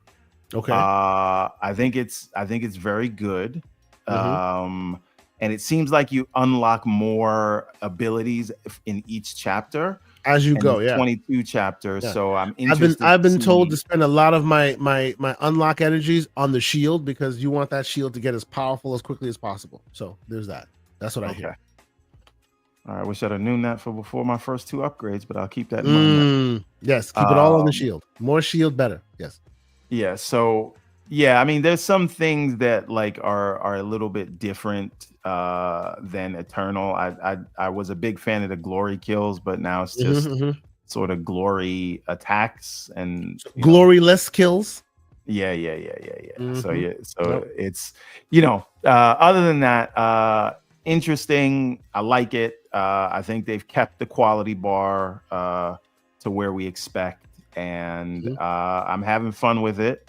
And maybe I'll knock it out this week and next week, and then I'll go into Stellar Blade, which I skipped on PlayStation. Oh yeah, I need to jump on that on PC. So that's one of the games that I picked up. I can't remember. I got it on sale. Can't remember for what, but let me tell you some of the other games that I just added to the collection.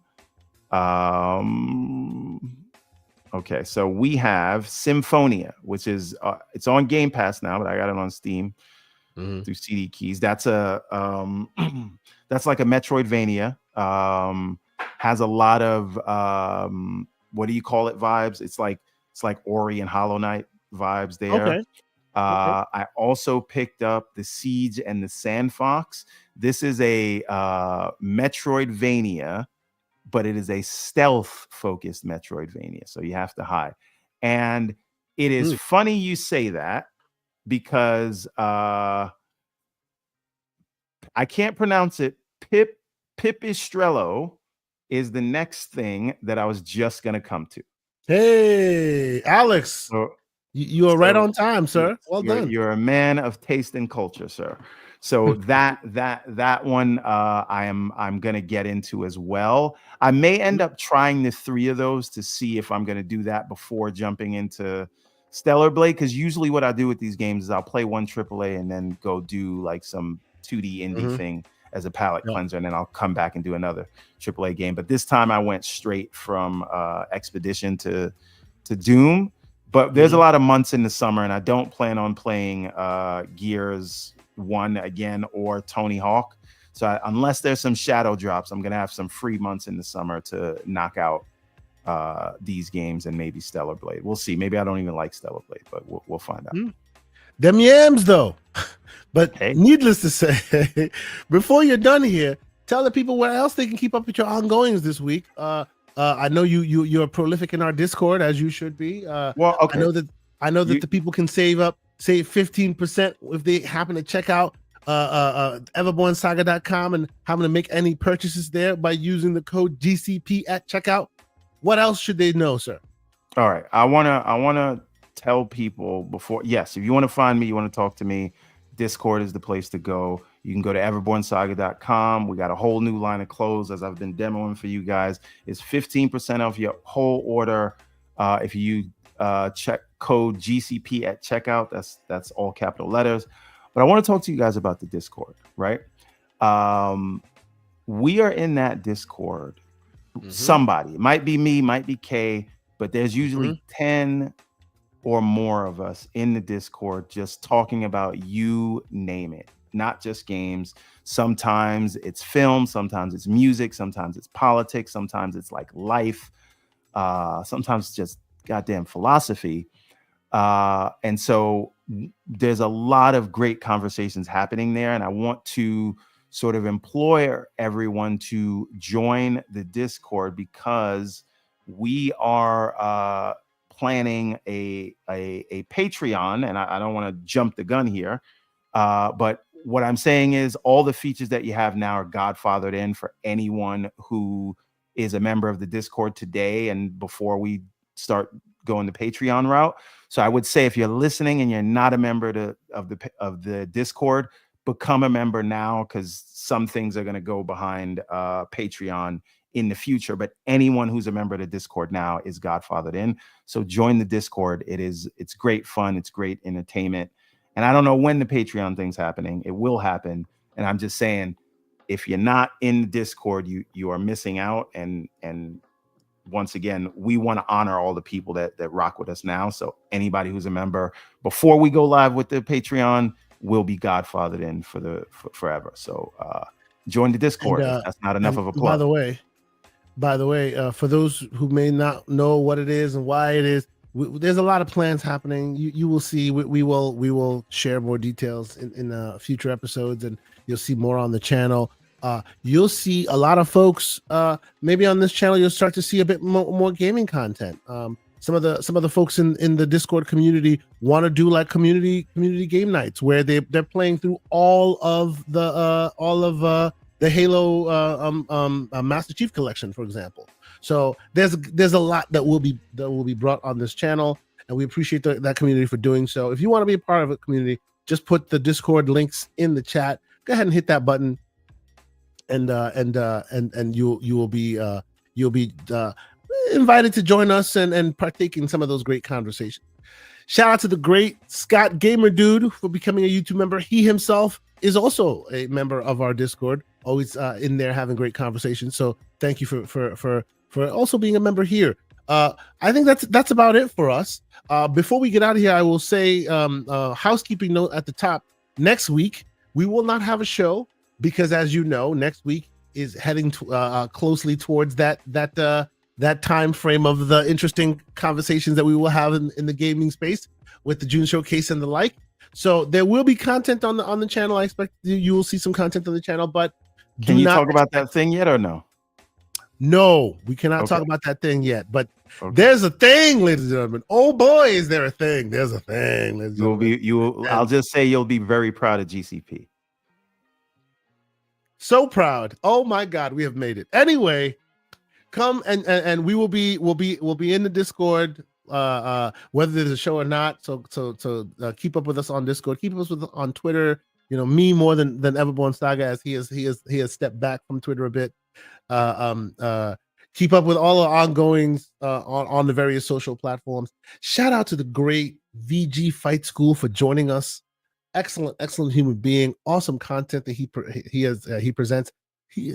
Awesome member of our panel. Was great on the show. And of course, the great Paris Lily, who's always beyond reproach when he jumps in and decides to come in and squash all the slander in our chats. So thank you, Paris, and thank you, VG, for being here.